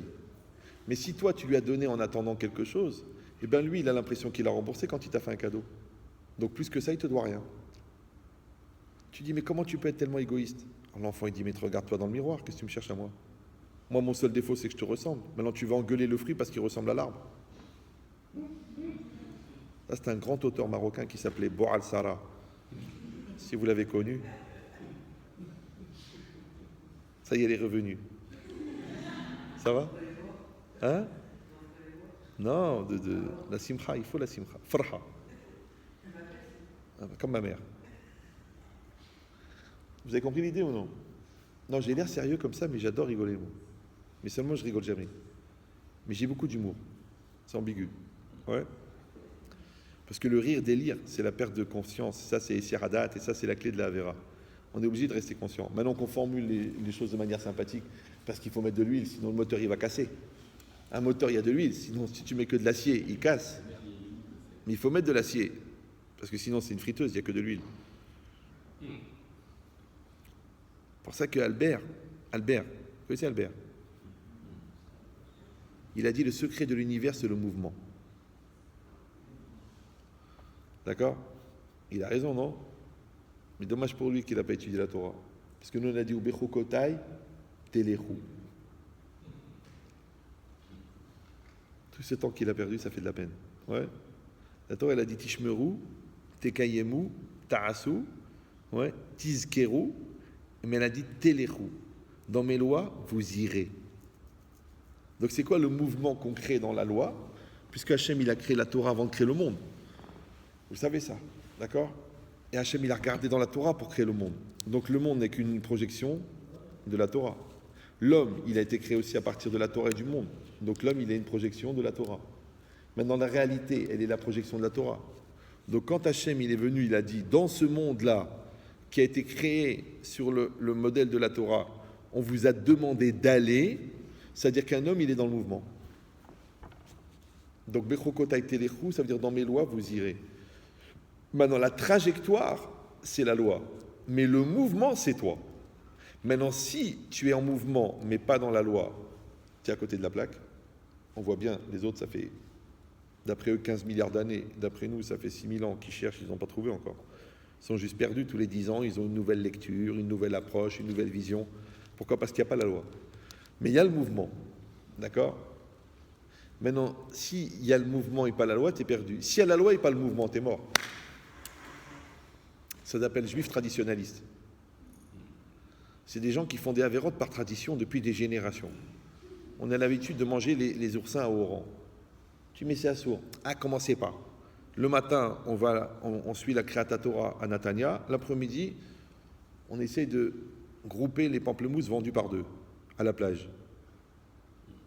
Je comprends pas, le matin, tu as lu dans le Passouk Vélo Tatou Achare Levafrem Vachare Nechem. L'après-midi, tu es en train de regarder les femmes toutes déshabillées. Mais t'es qui, toi? T'es le gars du matin? T'es juif à mi-temps ou quoi?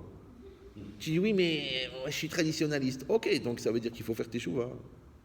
Ou tu dis non, je suis comme je suis, je ne changerai pas. C'est comme tu veux. Donc toi, tu ne veux pas te remettre en cause parce que ça te fatigue. Donc ce que tu espères, c'est atteindre le repos éternel. Mais il y a un endroit pour ça, c'est marqué partout. Ici repose, ici repose, ici repose. On va tous se reposer. Mais pourquoi tu veux te reposer de ton vivant? Maintenant, si tu ne veux pas te reposer, c'est parce que tu es en mouvement. Le mouvement, il t'oblige à grandir. Tu es condamné à grandir. Et si tu vas dire non, ce n'est pas évident, alors pourquoi tu vas encore acheter un appartement? Pourquoi tu vas encore gagner 100 millions d'euros? Et pourquoi tu ne veux pas évoluer dans la Torah? Quelle différence? Pourquoi tu es bloqué dans ta spiritualité et en perpétuel renouvellement dans ta matérialité? Tu ne crois pas que tu t'es trompé de direction? Tu ne crois pas que tu mets l'énergie là où il ne faudrait pas? Tu vois, les gens, ils essaient toute la journée de draguer dehors, mais ils ne draguent pas leur femme. C'est une erreur, il faut draguer sa femme. À l'intérieur, ils rentrent, Mshen. Bonsoir, bonsoir. Il y a quelque chose à manger? Non. On fait le 5e? Non. À demain. Tu dis, je vais mourir. Maintenant.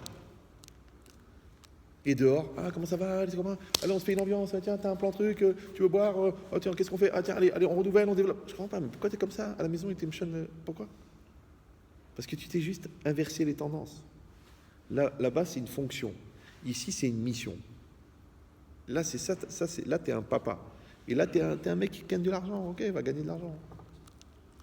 Toute la vie, c'est pareil. Dans la synagogue, tu es un juif vivant. Ouais.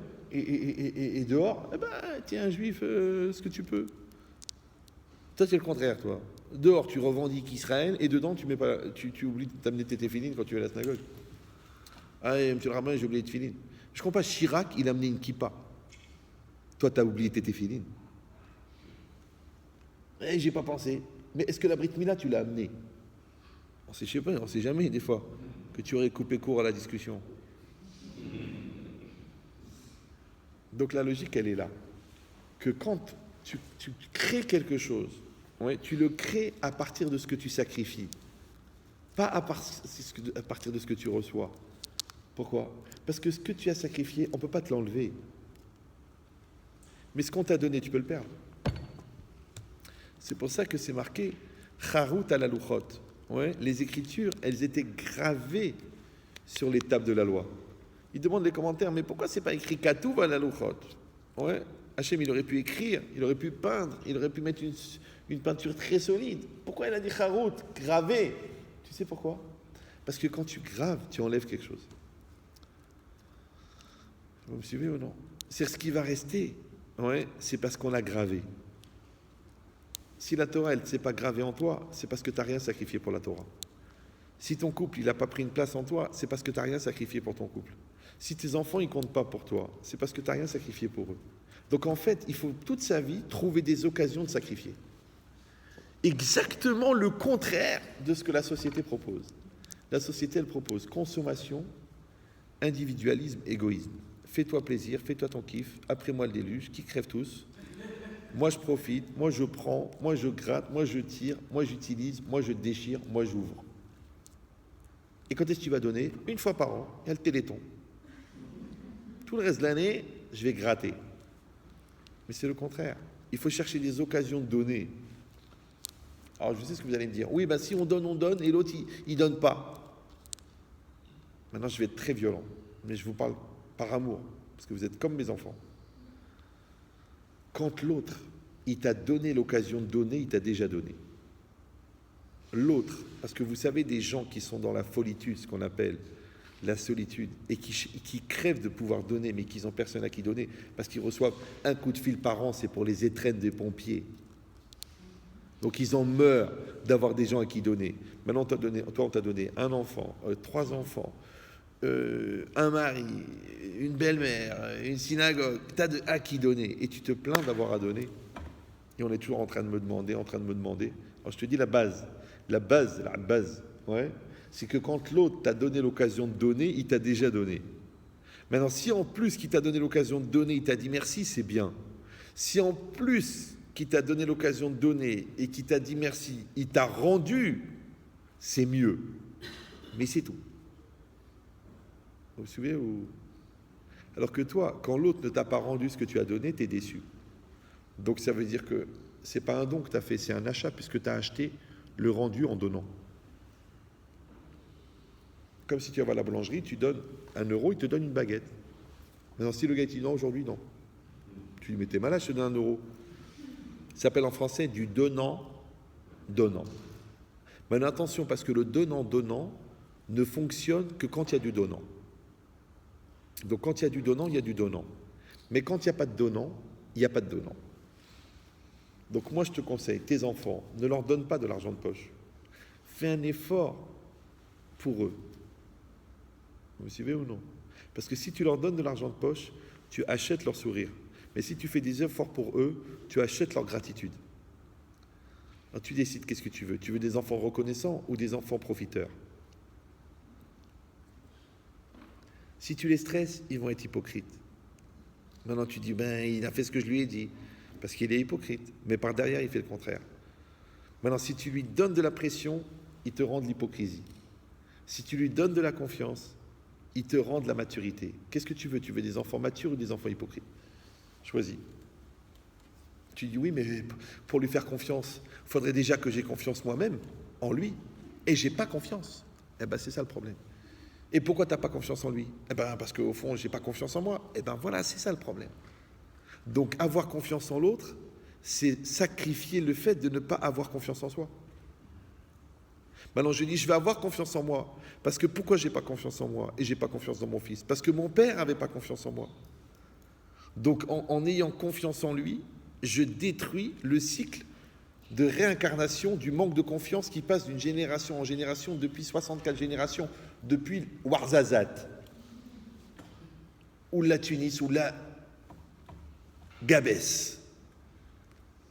Et j'ai cassé ça en faisant confiance. Maintenant, comment j'ai fait confiance? Parce que j'ai sacrifié le manque de confiance. Donc, qu'est-ce que l'autre reçoit? Non pas ce que tu donnes, mais ce que tu sacrifies. Comment ça s'appelle sacrifier? Veikrouli. Pourquoi? Parce que de toute façon, tout ce que les bénis Israël ont donné à Dieu pour faire le Mishkan, de toute façon, c'était à lui. L'Hachem a arrêté Sumloa. Donc il n'avait pas besoin. Et dans la vie, c'est pareil, de vous à moi. Ne le prenez pas mal, ne vous vexez pas surtout, et n'arrêtez pas pour autant de faire des cadeaux. Mais les 3/4 des cadeaux que tu fais aux gens, ils peuvent se les acheter eux-mêmes. Peut-être même qu'ils les auraient mieux choisis. En plus, ils ne peuvent pas les jeter parce que tu leur as donné. Des fois, c'est un poids. Donc tu crois que c'est un cadeau, peut-être c'est pas un cadeau. Comme l'intello, il offre des livres. Mais l'autre, il est gourmand, il veut des chocolats. Qu'est-ce que tu fais avec ton bouquin? Tu dis, oui, mais moi je l'ai lu, il est super, je te l'ai offert. Alors tu t'es fait plaisir à toi ou à moi? Quand le Hani te demande l'argent, tu lui demandes et toi, tu t'es payé une belle côtelette à 64 €. Et tu es prêt à manger, ça fait une semaine que tu ne manges pas. Et lui, il rentre dans le restaurant, il dit Daga. Il est en train de te pourrir la côtelette, là. Déjà, elle refroidit. En plus, la ramma qui te met, elle rend amère la côtelette, puisque lui, il n'a pas mangé depuis 8 jours. Et toi, tu es en surcharge pondérale incroyable. Donc, qu'est-ce que tu lui fais? Tu lui donnes 5 €. Mais les 5 €, c'est pour quoi faire? C'est pour l'aider par solidarité dans son problème de Parnassa, ou c'est pour acheter la tranquillité que tu as pour manger ta côtelette? Donc, tu dis à 5 €, la côtelette, elle me revient à 69, bon, moi, je la kiffe. Ou non, je dis, je lui donne 5 € parce que je vais être solidaire. Mais si tu es solidaire, ne lui donne pas 5 €. Le mec, il a une fille à marier, qu'est-ce que tu veux avec les 5 €? Il paye les cure-dents.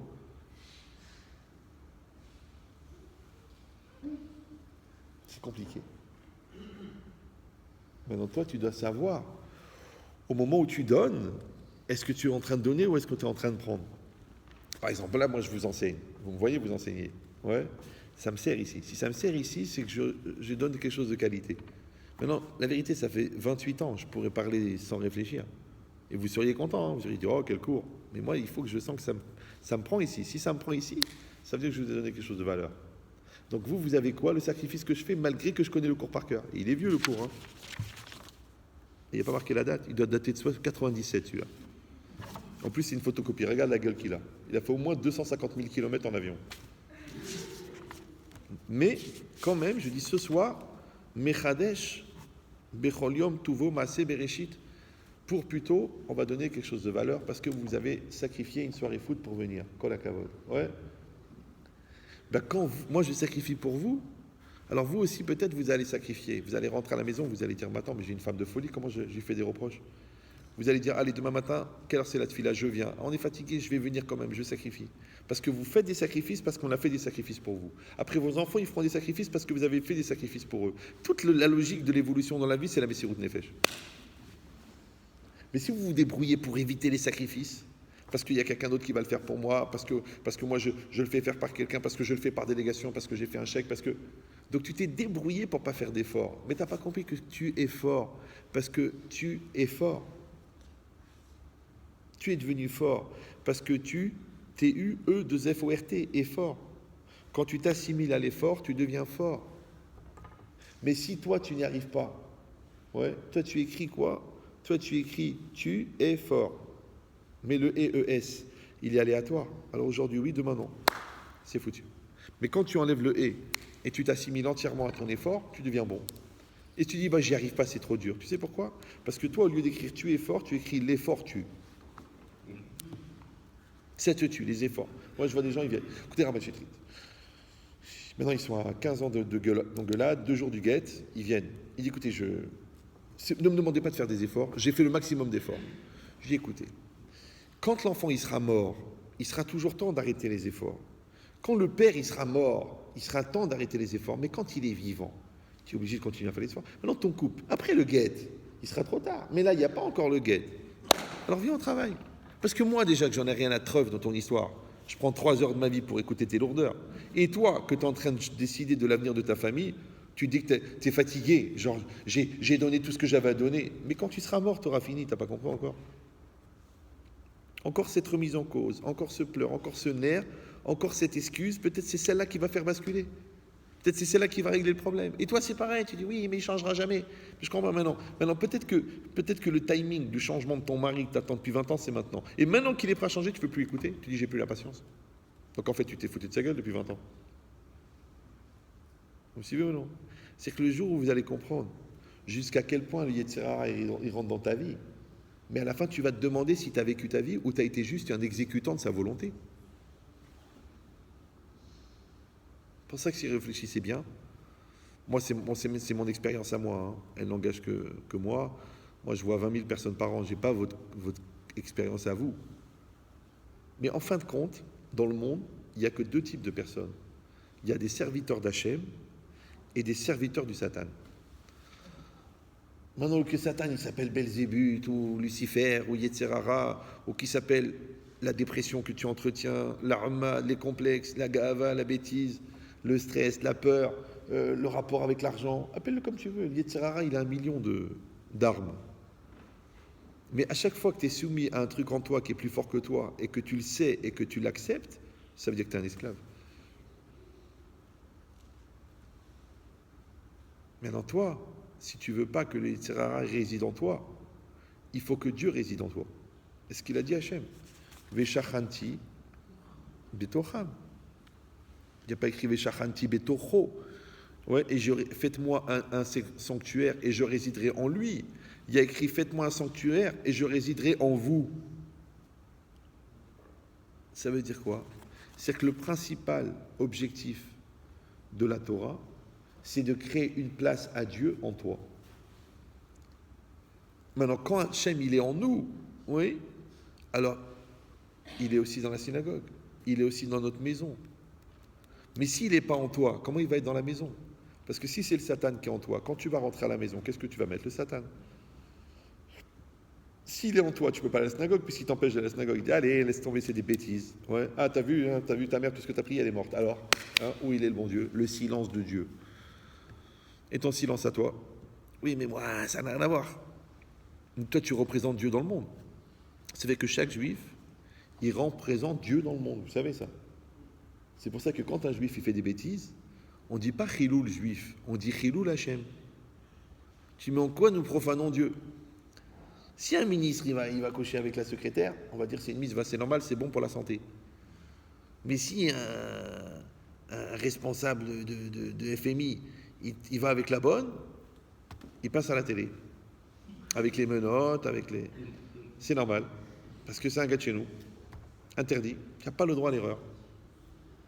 Et franchement, pour un gars qui gagnait ce qu'il gagnait, qui aurait pu se payer les plus belles call girls de New York, quand tu vois l'hippopotame avec qui il a été, tu dis des fois les goûts sont difficiles à définir. Mais c'est bien, parce que ça prouve que le Yetzer Hara, c'est irrationnel. C'est complètement irrationnel. Et c'est bien. Et plus c'est irrationnel, plus c'est du Satan. C'est que lui-même, il n'a pas compris. Il croyait qu'il était en train de faire sa vie, d'être le grand patron, de gagner des millions et de faire ce qu'il voulait. En fait, il était 100% utilisé par le Satan pour salir Dieu. Et c'est ce qu'il a fait. Vous me suivez ou non? Et chacun dans sa vie doit décider. Est-ce qu'il va être un Chilou Hachem ou est-ce qu'il va être un Kiddush Hachem? Même le goy, le banquier, il te dit, mais enfin, M. Cohen, avec un nom comme ça, comment osez-vous faire déposer le bilan? Mais payer les fournisseurs. Ah, moi j'ai la loi avec moi. Mais Monsieur Cohen, votre père, il est mort, il ne devait pas un centime à personne. Vous mourrez, vous laissez une ardoise de 113 000 euros rien qu'à l'URSSAF. 252 millions d'euros de dettes à vos fournisseurs. Ah ben, c'est comme ça la loi de la société, on dépose le bilan. Mais où est votre honnêteté personnelle? Vous avez serré la main à ces gens, vous avez pris la marchandise sur la parole, sur le nom de votre père. Comment vous pouvez faire une chose pareille? Le gars, il est en train de te faire du moussard. Et toi, tu te caches derrière le syndic et la loi de dépôt de bilan. Donc, c'est qui le juif des deux? Vous avez compris ou non? C'est qu'un juif, c'est une conscience. Un juif, c'est une image. Un juif, c'est une réalité. Vous savez qu'est-ce qu'il a dit Rabelais? C'est Rabelais, non? Rabelais, l'auteur. Il a dit, toi, peuple juif, tu dois porter et représenter la vérité et la droiture et la sainteté dans le monde.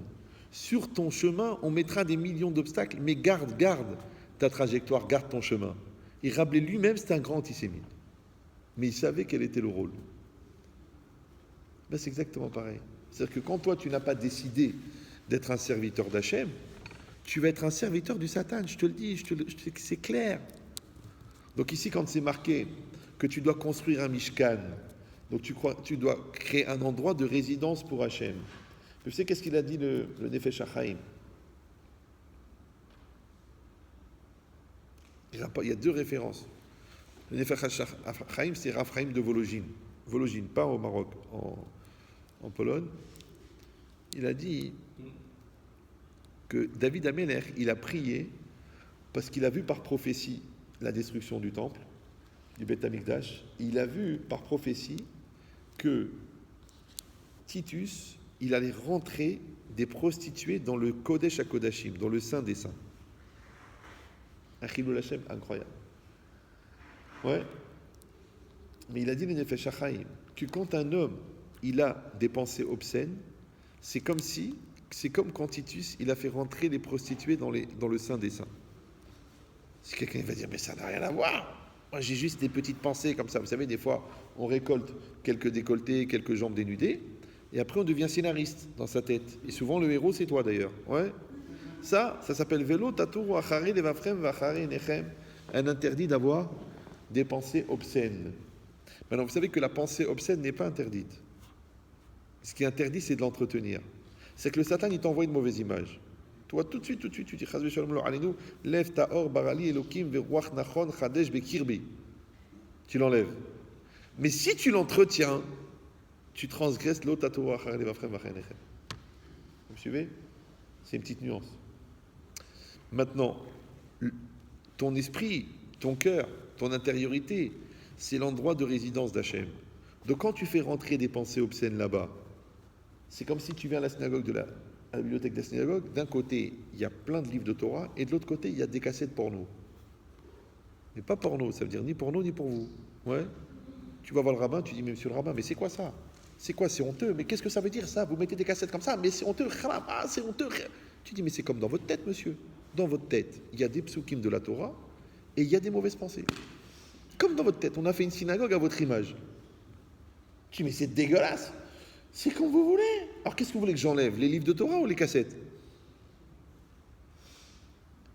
Maintenant, quand il n'y a pas de compromis, parce que veit kadashtem, veitem kedoshim, vous vous sanctifierez et vous serez saints. Donc quelqu'un, il doit être en situation dynamique de sanctification. Donc il lutte contre les mauvaises pensées, il fait rentrer des psukim dans sa tête, il apprend le Tehillim par cœur, il apprend des phrases du Pirkei Avot, après il pense, il voit le nom d'Hachem devant lui tout le temps. Il dit j'arrive pas. Ah bon, alors ok, alors qu'est-ce qu'il fait maintenant? Eh bien il regarde des décolletés dehors, il regarde des vidéos bizarres sur internet, il va sur sa chaîne de télé, il regarde des trucs pourris, il se remplit la tête, jusqu'à ce qu'il devient fou. Après, il dit, j'arrive pas à me concentrer dans la mida parce que je vois des images dégueulasses. J'arrive pas à aller avec ma femme parce que j'ai des images pourries. Et toute la nuit, j'ai des accidents parce que j'ai des images tordues dans la tête. Mais papa, ce que tu as dans la tête, c'est ce que tu as mis dedans. Donc c'est marqué, veit kadashtem, veitem kedoshim. Vous vous sanctifierez, vous serez saints. Il est bizarre ce verset. Vous vous sanctifierez, eh ben oui, vous rentrerez dans la piscine et vous serez mouillés. Kol hakavod. Vous peindrez la palissade et elle sera peinte. La phrase de la Torah. Ça veut dire quoi? Vous vous sanctifierez, vous serez saints. Elle est bizarre cette phrase, non? Oui, non, oui, non. Les Chachamim disent non. Veit kadashtem, ça c'est l'effort de l'homme. Veitem kedoshim, c'est le résultat donné par Dieu. C'est-à-dire que Dieu il va te donner la kedusha parce que toi tu t'es sanctifié. Donc Audon Kolo, cousin de Marco Polo, ouais, c'est que quand tu fais l'effort, moi je connais des gens, ils sortent dans la rue en été, ils enlèvent les lunettes. Parce qu'il a besoin de voir, il voit. Il n'a pas besoin de voir les détails de la fente de la jupe. Non, il a les lunettes, il voit un corps, il bouge. Il arrive à la synagogue, il met ses lunettes, parce qu'il veut voir chaque lettre de la Torah. Ah, il m'a dit, un gars, il a fait teshuva, il m'a dit, Rabban Chetrit, j'ai un gros problème. Je dis, c'est quoi votre problème? Il m'a dit, je suis grossiste en lingerie féminine. Il m'a dit, je suis obligé d'aller au salon. Les salons, il y a des défilés. Les défilés, c'est rare qu'ils mettent des boudins ou là. Il dit, comment je vais faire? Je vais regarder que la lingerie, mais elle est toute petite, c'est très fin. Tout le reste, c'est que de la viande. Une vraie là. Je lui dis, il faut changer de métier. Il m'a dit, Rabban Chetri, c'est ma parnassa. Je fais, avant, tu étais dans la Avera, tu étais dans la Touma, tu étais dans la Khara. Donc le Satan, il t'a donné une parnassa de Khara. Maintenant que tu as fait tchouva, ok. Je dis, sinon, tu nommes quelqu'un qui va au salon, et pour toi, c'est des pièces. 36 pièces, 24 pièces, 2 roses, 4 violettes, et des tailles, c'est tout. Mais tu n'as pas besoin de voir les produits, t'as pas besoin de... Il m'a dit, mais Rab, c'est moi le styliste, c'est moi qui dessine, c'est moi qui truc, c'est moi... Je dis, alors qu'est-ce que je te dis? Il va me dire, mais vous me demandez un gros effort. Je dis peut-être que le bon Dieu, il t'a pas demandé de sacrifier ta parnassa. Peut-être qu'il t'a donné l'occasion de faire un gros effort. C'est vieux cette histoire, elle a plus de 25 ans. Eh bien le gars, il a fermé son magasin. Il a fermé son business. Il a 4 garçons, 4 Talmidei Chachamim. Je dis, tu crois que tes enfants, ils ont un mérite d'être Chachamim? Non, c'est toi qui as sacrifié une parnassa de Touma, et eux, ils ont eu une récompense de Kedusha. En français, on appelle ça un investissement. Alors que les gens, ils appellent ça un sacrifice. C'est-à-dire que des fois, tu crois qu'on t'a donné l'occasion de te sacrifier, alors qu'en fait, on t'a donné l'occasion d'investir. Moi, je connais un gars, par exemple, il m'a raconté que son copain, à l'époque, il a acheté la nouvelle monnaie, là, je sais pas quoi, là. Le Bitcoin. Il l'a acheté à 6 centimes pour $2 500. Il a vendu maintenant une partie, 150 millions de dollars. À l'époque, tu aurais dit, c'est Zera Levatala, qui sont en train d'acheter des bêtises, une truc virtuel. Le mec, il a acheté $2 500, il les a jetés, il ne s'est même pas occupé, il a continué à faire d'immobilier. Mais il est bourré maintenant. Quand il a vu que le Bitcoin, il était à 18 000 €, il a vendu. Maintenant, peut-être que les mitzvot qu'aujourd'hui, tu les vois comme des centimes. Un jour, tu vas voir qu'ils valent des millions. Et comment tu sais si une mitzvah, elle vaut des millions? À cause de ce que tu as sacrifié pour la faire. Regarde l'effort que tu as fourni. Rappelez-vous que nos grands-mères, elles allaient se tremper à l'oued. C'était pas évident. Ouais. Et le sable, et la nuit, et les arabes, et les trucs. Maintenant, toi, tu as un mikvé, nickel, propre, aseptisé, avec la clim, la coiffeuse, et tu dis, je vais pas, j'ai peur d'attraper une mycose. Mais tu es toi-même une mycose. Comment tu vas attraper une mycose? Est-ce qu'une mycose est laquelle? Mycose, la mycose? Et eux, avant, ils réfléchissaient. Ah, Ya Rabbi, il faut aller au mikvé, allez, on y va, allez, ni réfléchir. De l'eau froide, l'air, ils allaient avec la solika, les deux comme ça, hop, et vas-y, rentre, glacé, il rentre, comme ça, il rentre, et hop, et elle donne à l'enfant de sadique. Et toi, tu dis, il est un peu froid. Tu mets le pied dedans, tu cries, d'où Jésus? Comment ça?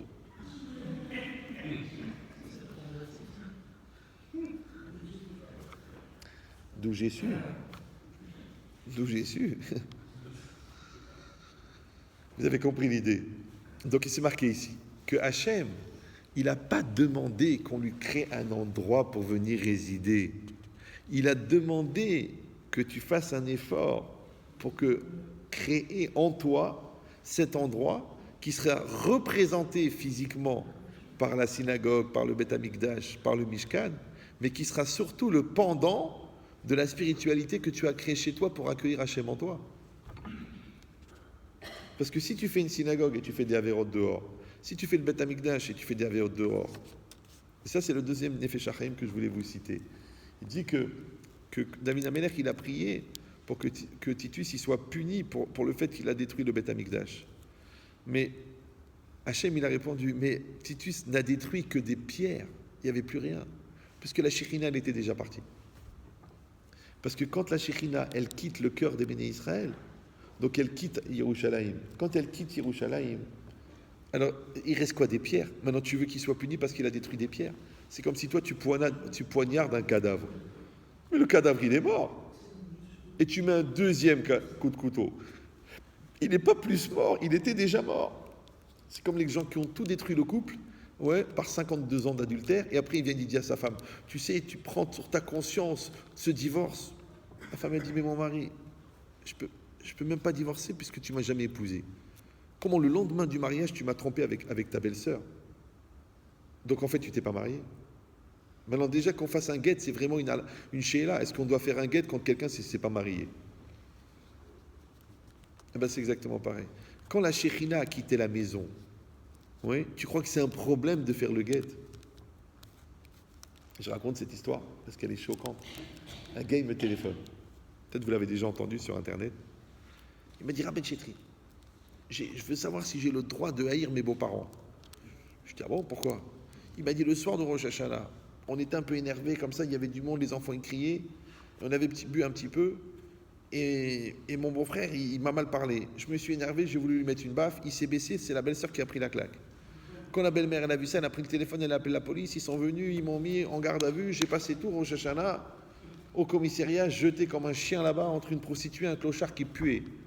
Alors j'ai le droit de les haïr, mes beaux-parents?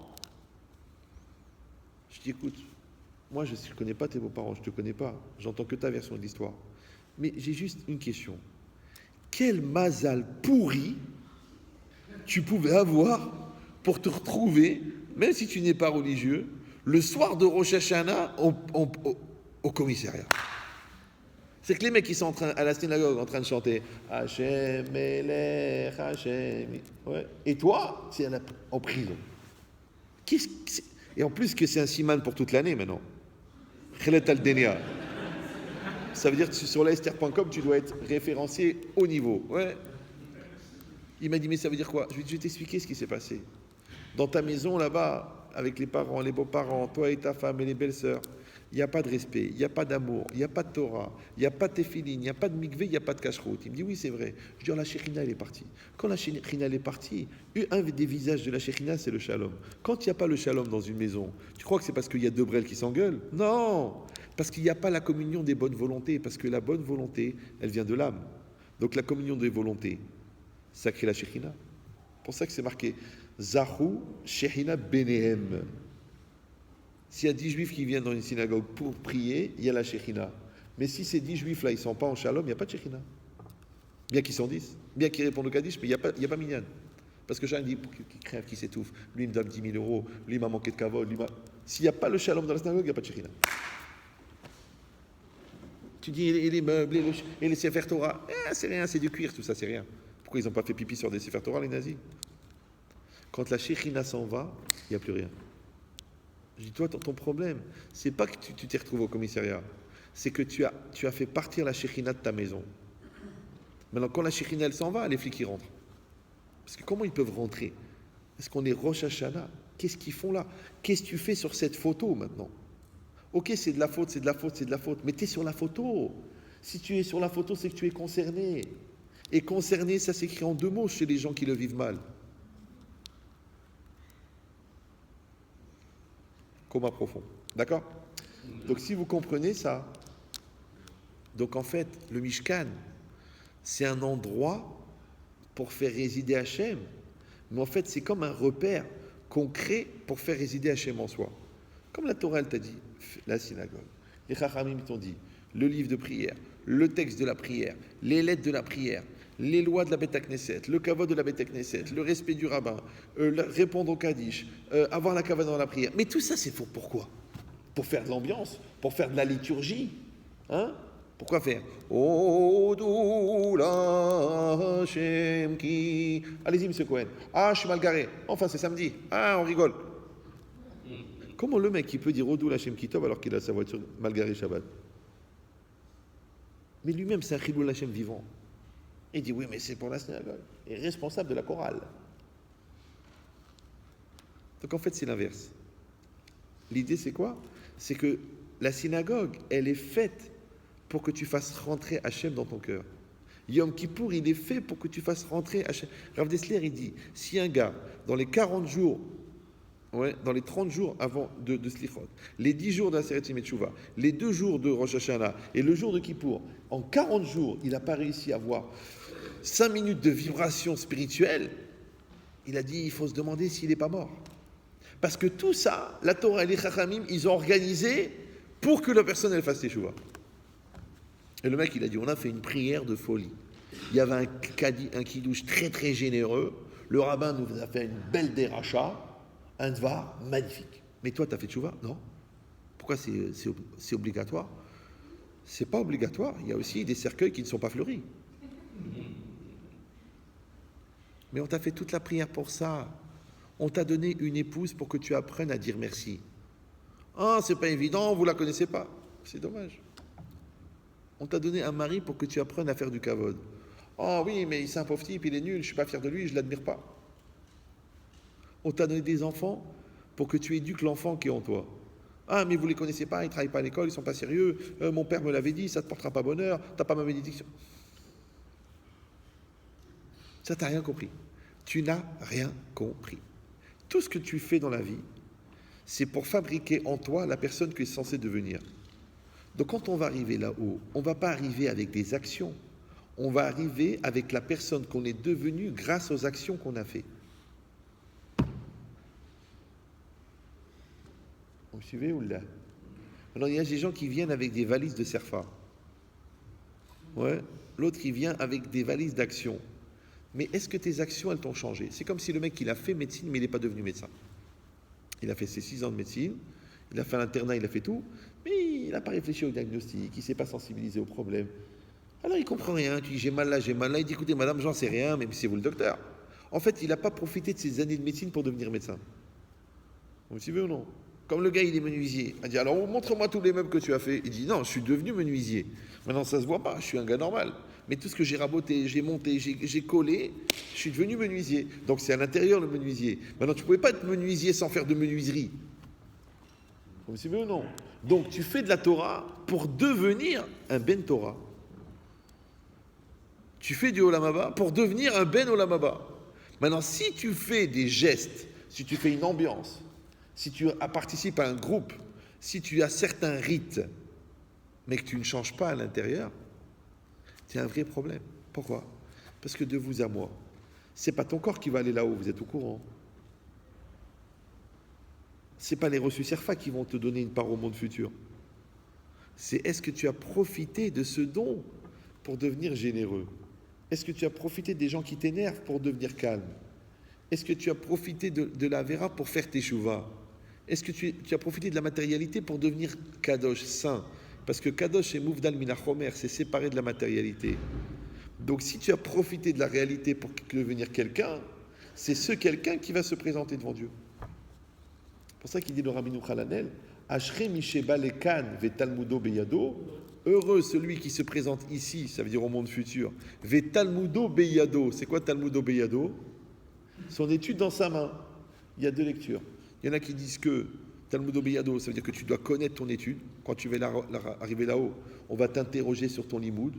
On va voir est-ce que tu as fini tout le Talmud, tout le Shulchan Aruch, tout le Midrash, tout la Braïta, le Sifri, le Sifra. Tous les juifs, ils doivent finir tout. Hein. Vous êtes au courant, non? C'est pas seulement les rabbins qui doivent être érudits. Parce que la première chose qu'on fait quand on arrive là-haut, c'est qu'on est interrogé. Vous savez pas ça? Non?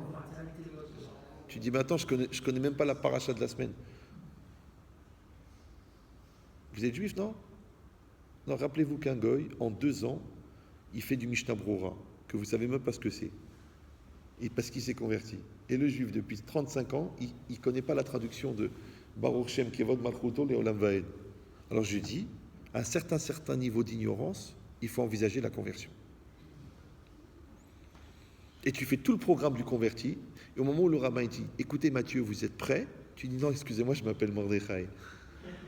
Et en fait, je suis juif de naissance. Mais j'ai fait le programme des convertis pour devenir un juif sérieux. Parce que c'est très bizarre que pour être converti, il faut être orthodoxe, alors que pour être juif, c'est pas obligatoire.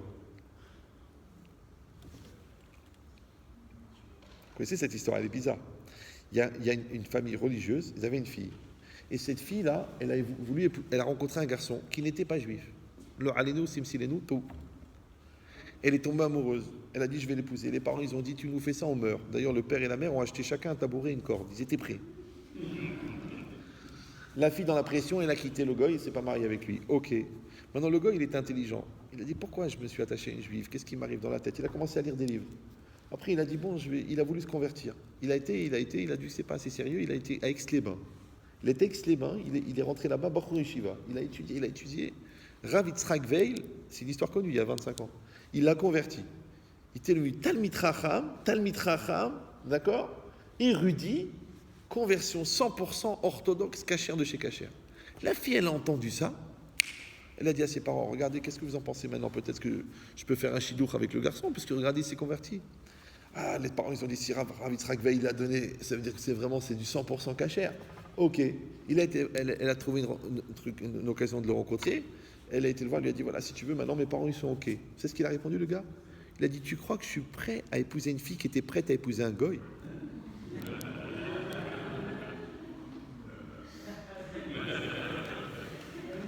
C'est surréaliste.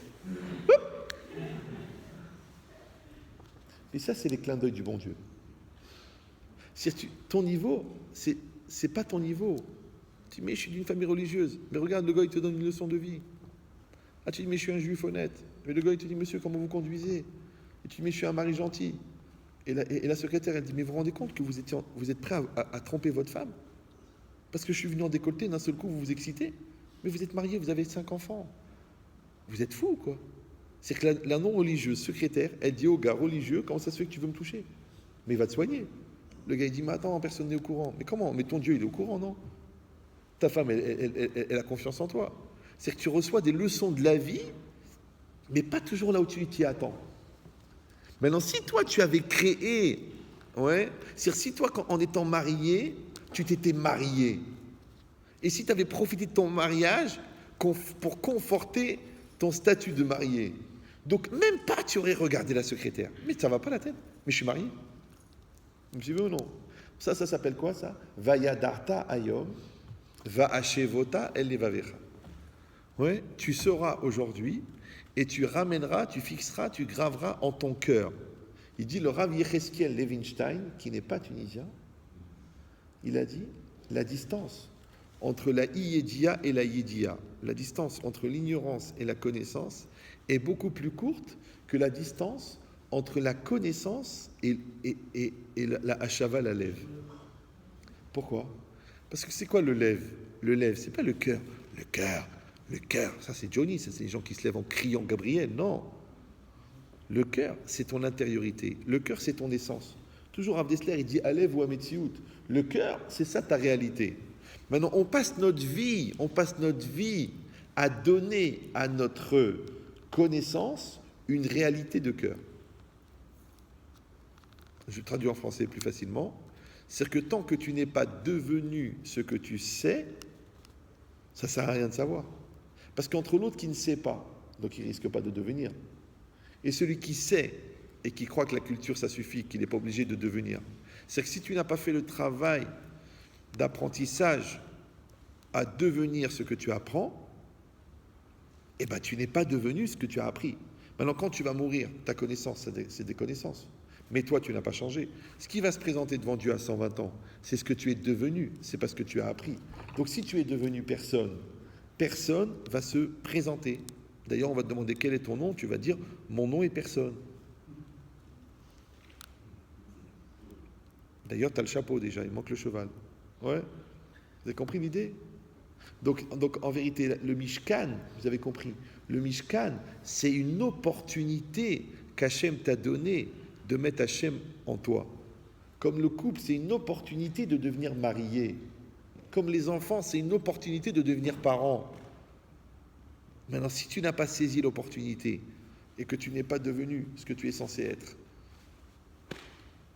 eh bien, il ne va rien se passer. Mais attention, parce que Hachem, et Hachem, à travers la réalité, il ne s'adresse pas à la personne que tu crois être. Il ne s'adresse pas à la personne que les gens pensent que tu es. Il s'adresse à la personne que tu es. Alors, comment ça se fait que tu as une épreuve sur la cache-route alors que, soi-disant, tu as réglé le problème de la cache-route? Comment ça se fait que tu as une épreuve sur la nudité alors que tu étudies tous les jours d'Afayomi?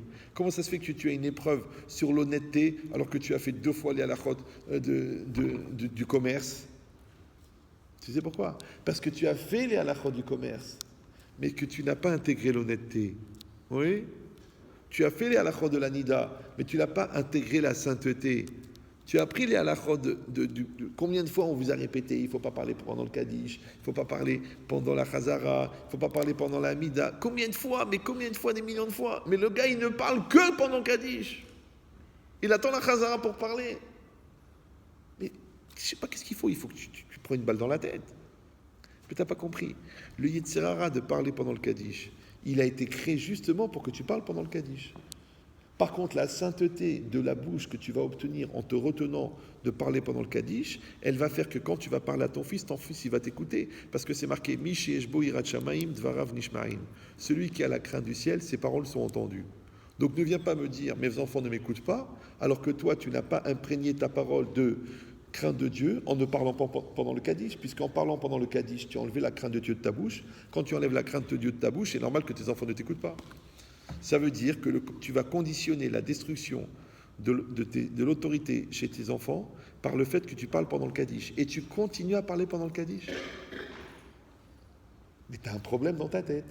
C'est comme si un diabétique qui mange des bonbons en cachette.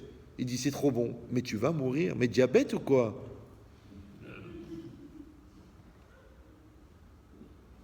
Ben, c'est exactement pareil. La Torah, elle t'a donné des règles. Je crois que c'est pour t'embêter. La Torah, elle s'appelle Etz Haïm. Oui. Hachem, il s'appelle Mekor Haïm. Donc en fait, ce qu'on t'a proposé, c'est juste la vie. Maintenant, c'est vrai il y a M6, il y a Canal+, il y a l'ambiance, il y a le foot, il y a le Parc des Princes, il y a le PSG, la Yahmo, d'accord? Donc, il y a tellement de choses qui te proposent de quitter les valeurs de la Torah. Mais toi, tu dois juste décider. Et c'est ça la Teshuvah. C'est est-ce que tu veux être vivant ou tu veux être mort? Pour ça que la Teshuvah, elle est comparée à la résurrection des morts. D'accord? Maintenant que tu fasses teshuva parce que maintenant tu es devenu un chassid. Tu fasses teshuva parce que tu prends sur lui de ne plus insulter la femme qui t'a donné 5 enfants. Que tu fais teshuva parce que tu dis à partir de maintenant, je vais faire un business cachère. Que tu vas faire teshuva parce qu'à chaque fois que tu vas dire je t'aime à tes enfants, tu vas réfléchir d'abord tout ce que je leur dois, tout ce que je leur apporte, tout ce pourquoi je suis investi pour eux. Et après, tu vas dire je t'aime. Et tu verras que ton je t'aime, il va être imprégné de quelque chose. Donc en fait, la teshuva, vous avez compris, elle n'est pas que dans la religion. C'est le contraire. C'est que tous les éléments, ils rentrent dans la religion. Et quand tu vas être un juif à part entière, ça veut dire que tu vas être à 100%. Maintenant, quand tu es à 100% avec la Torah, puisque la Torah, elle vient d'Hachem, donc tu es à 100% avec Hachem. Et quand tu es à 100% avec Hachem, Hachem, il est 100% avec toi. Ça s'appelle un effet miroir. Maintenant, tu as bien compris que si tu es absent de la Torah, tu es absent d'Hachem. Quand tu es absent d'Hachem, Hachem, il est absent de toi. Maintenant, ne viens pas te plaindre du silence de Dieu dans ta vie, alors que toi-même, il ne connaît même pas le son de ta voix. Donc tu fais le contraire. Tu aménages, tu prépares pour que ton cœur soit un endroit de résidence pour Hachem, pour que ton foyer soit un endroit de résidence pour Hachem, pour que tes enfants ils soient un foyer de résidence pour Hachem, pour que ta synagogue, parce qu'a priori elle est faite pour ça, ouais, ça soit un endroit de résidence pour Hachem, pour que même ta chambre à coucher, elle soit un endroit de résidence pour Hachem, même ton business. Moi je connais quelqu'un, il avait une très grosse boîte d'informatique, quand il faisait un buffet avec des non-juifs, pour ne pas servir du vin directement, il mettait des centaines de petits verres, on servait du vin dans chacun. Comme ça, chacun ne va pas boire de la bouteille de l'autre. À quoi ça sert? Il a fait une cafétéria cachère. Maintenant, il avait 10 juifs sur 400 employés. Ouais. Il a même appris, il a fait une séparation, un étage pour les hommes, un étage pour les femmes. Et les non-juives, elles ont dit, on ne travaille pas dans le même état d'esprit. Alors que l'autre, qu'est-ce qu'il va dire? Au contraire, vous êtes des obsédés, pourquoi vous les séparez? Oui. Tu vas me dire, c'est un peu exagéré. C'est vrai, c'est un peu exagéré. Mais quand tu sais que le mec, il a démarré sa boîte avec un prêt de bancaire de 50 000 euros et que la première année, il a fait 52 millions d'euros de chiffre d'affaires, tu dis peut-être que quand les Chachamim ils disent que la sainteté amène la bracha, ils n'avaient pas complètement tort. Ou tu dis non, allez ça va, on va pas non plus être trop religieux, eh ben ils servent du vin, ils mélangent tout, eh ben s'il y a des adultères dans le bureau, qu'est-ce que je te dis, ils sont adultes, ils font ce qu'ils veulent. Tu as le droit de le faire, c'est pas interdit d'après la halakha. Mais tu peux pas avoir un miracle si toi-même tu renonces, si toi-même tu es dans la médiocrité. Par contre, si toi tu as des grandes ambitions, alors pourquoi on va pas te donner le grand? Puisque tu vois grand, qu'on te donne grand. Donc quand tu donnes les moyens d'avoir une grande shérina dans ta vie, pourquoi tu n'aurais pas des grands moyens? Par contre, si tu veux t'inscrire dans le concours mondial, après Miss Univers et Miss Monde, tu veux t'inscrire dans le concours de Miss Kin, où il y a beaucoup de candidats. Alors ne viens pas chez moi pour me dire comment ça se fait qu'il n'y a pas la bracha, que j'ai l'impression que l'horizon est bouché, qu'il n'y a rien qui marche, que la vente elle s'annule toujours au dernier moment, que le contrat il se signe pas, que la banque ne suit pas. Qu'est-ce que je te dis, Baba? Le secret c'est le mouvement, mais l'origine du mouvement c'est le bon Dieu. Donc en fait nous on ne fait que participer à une vague extraordinaire qui s'appelle le mouvement de Dieu, qui s'appelle le Srout Avot, qui s'appelle le Srout du Ham Israël. Maintenant si tu es un gars malin, tu es un bon surfeur, si tu es un brel, tu crois que tu crées la vague.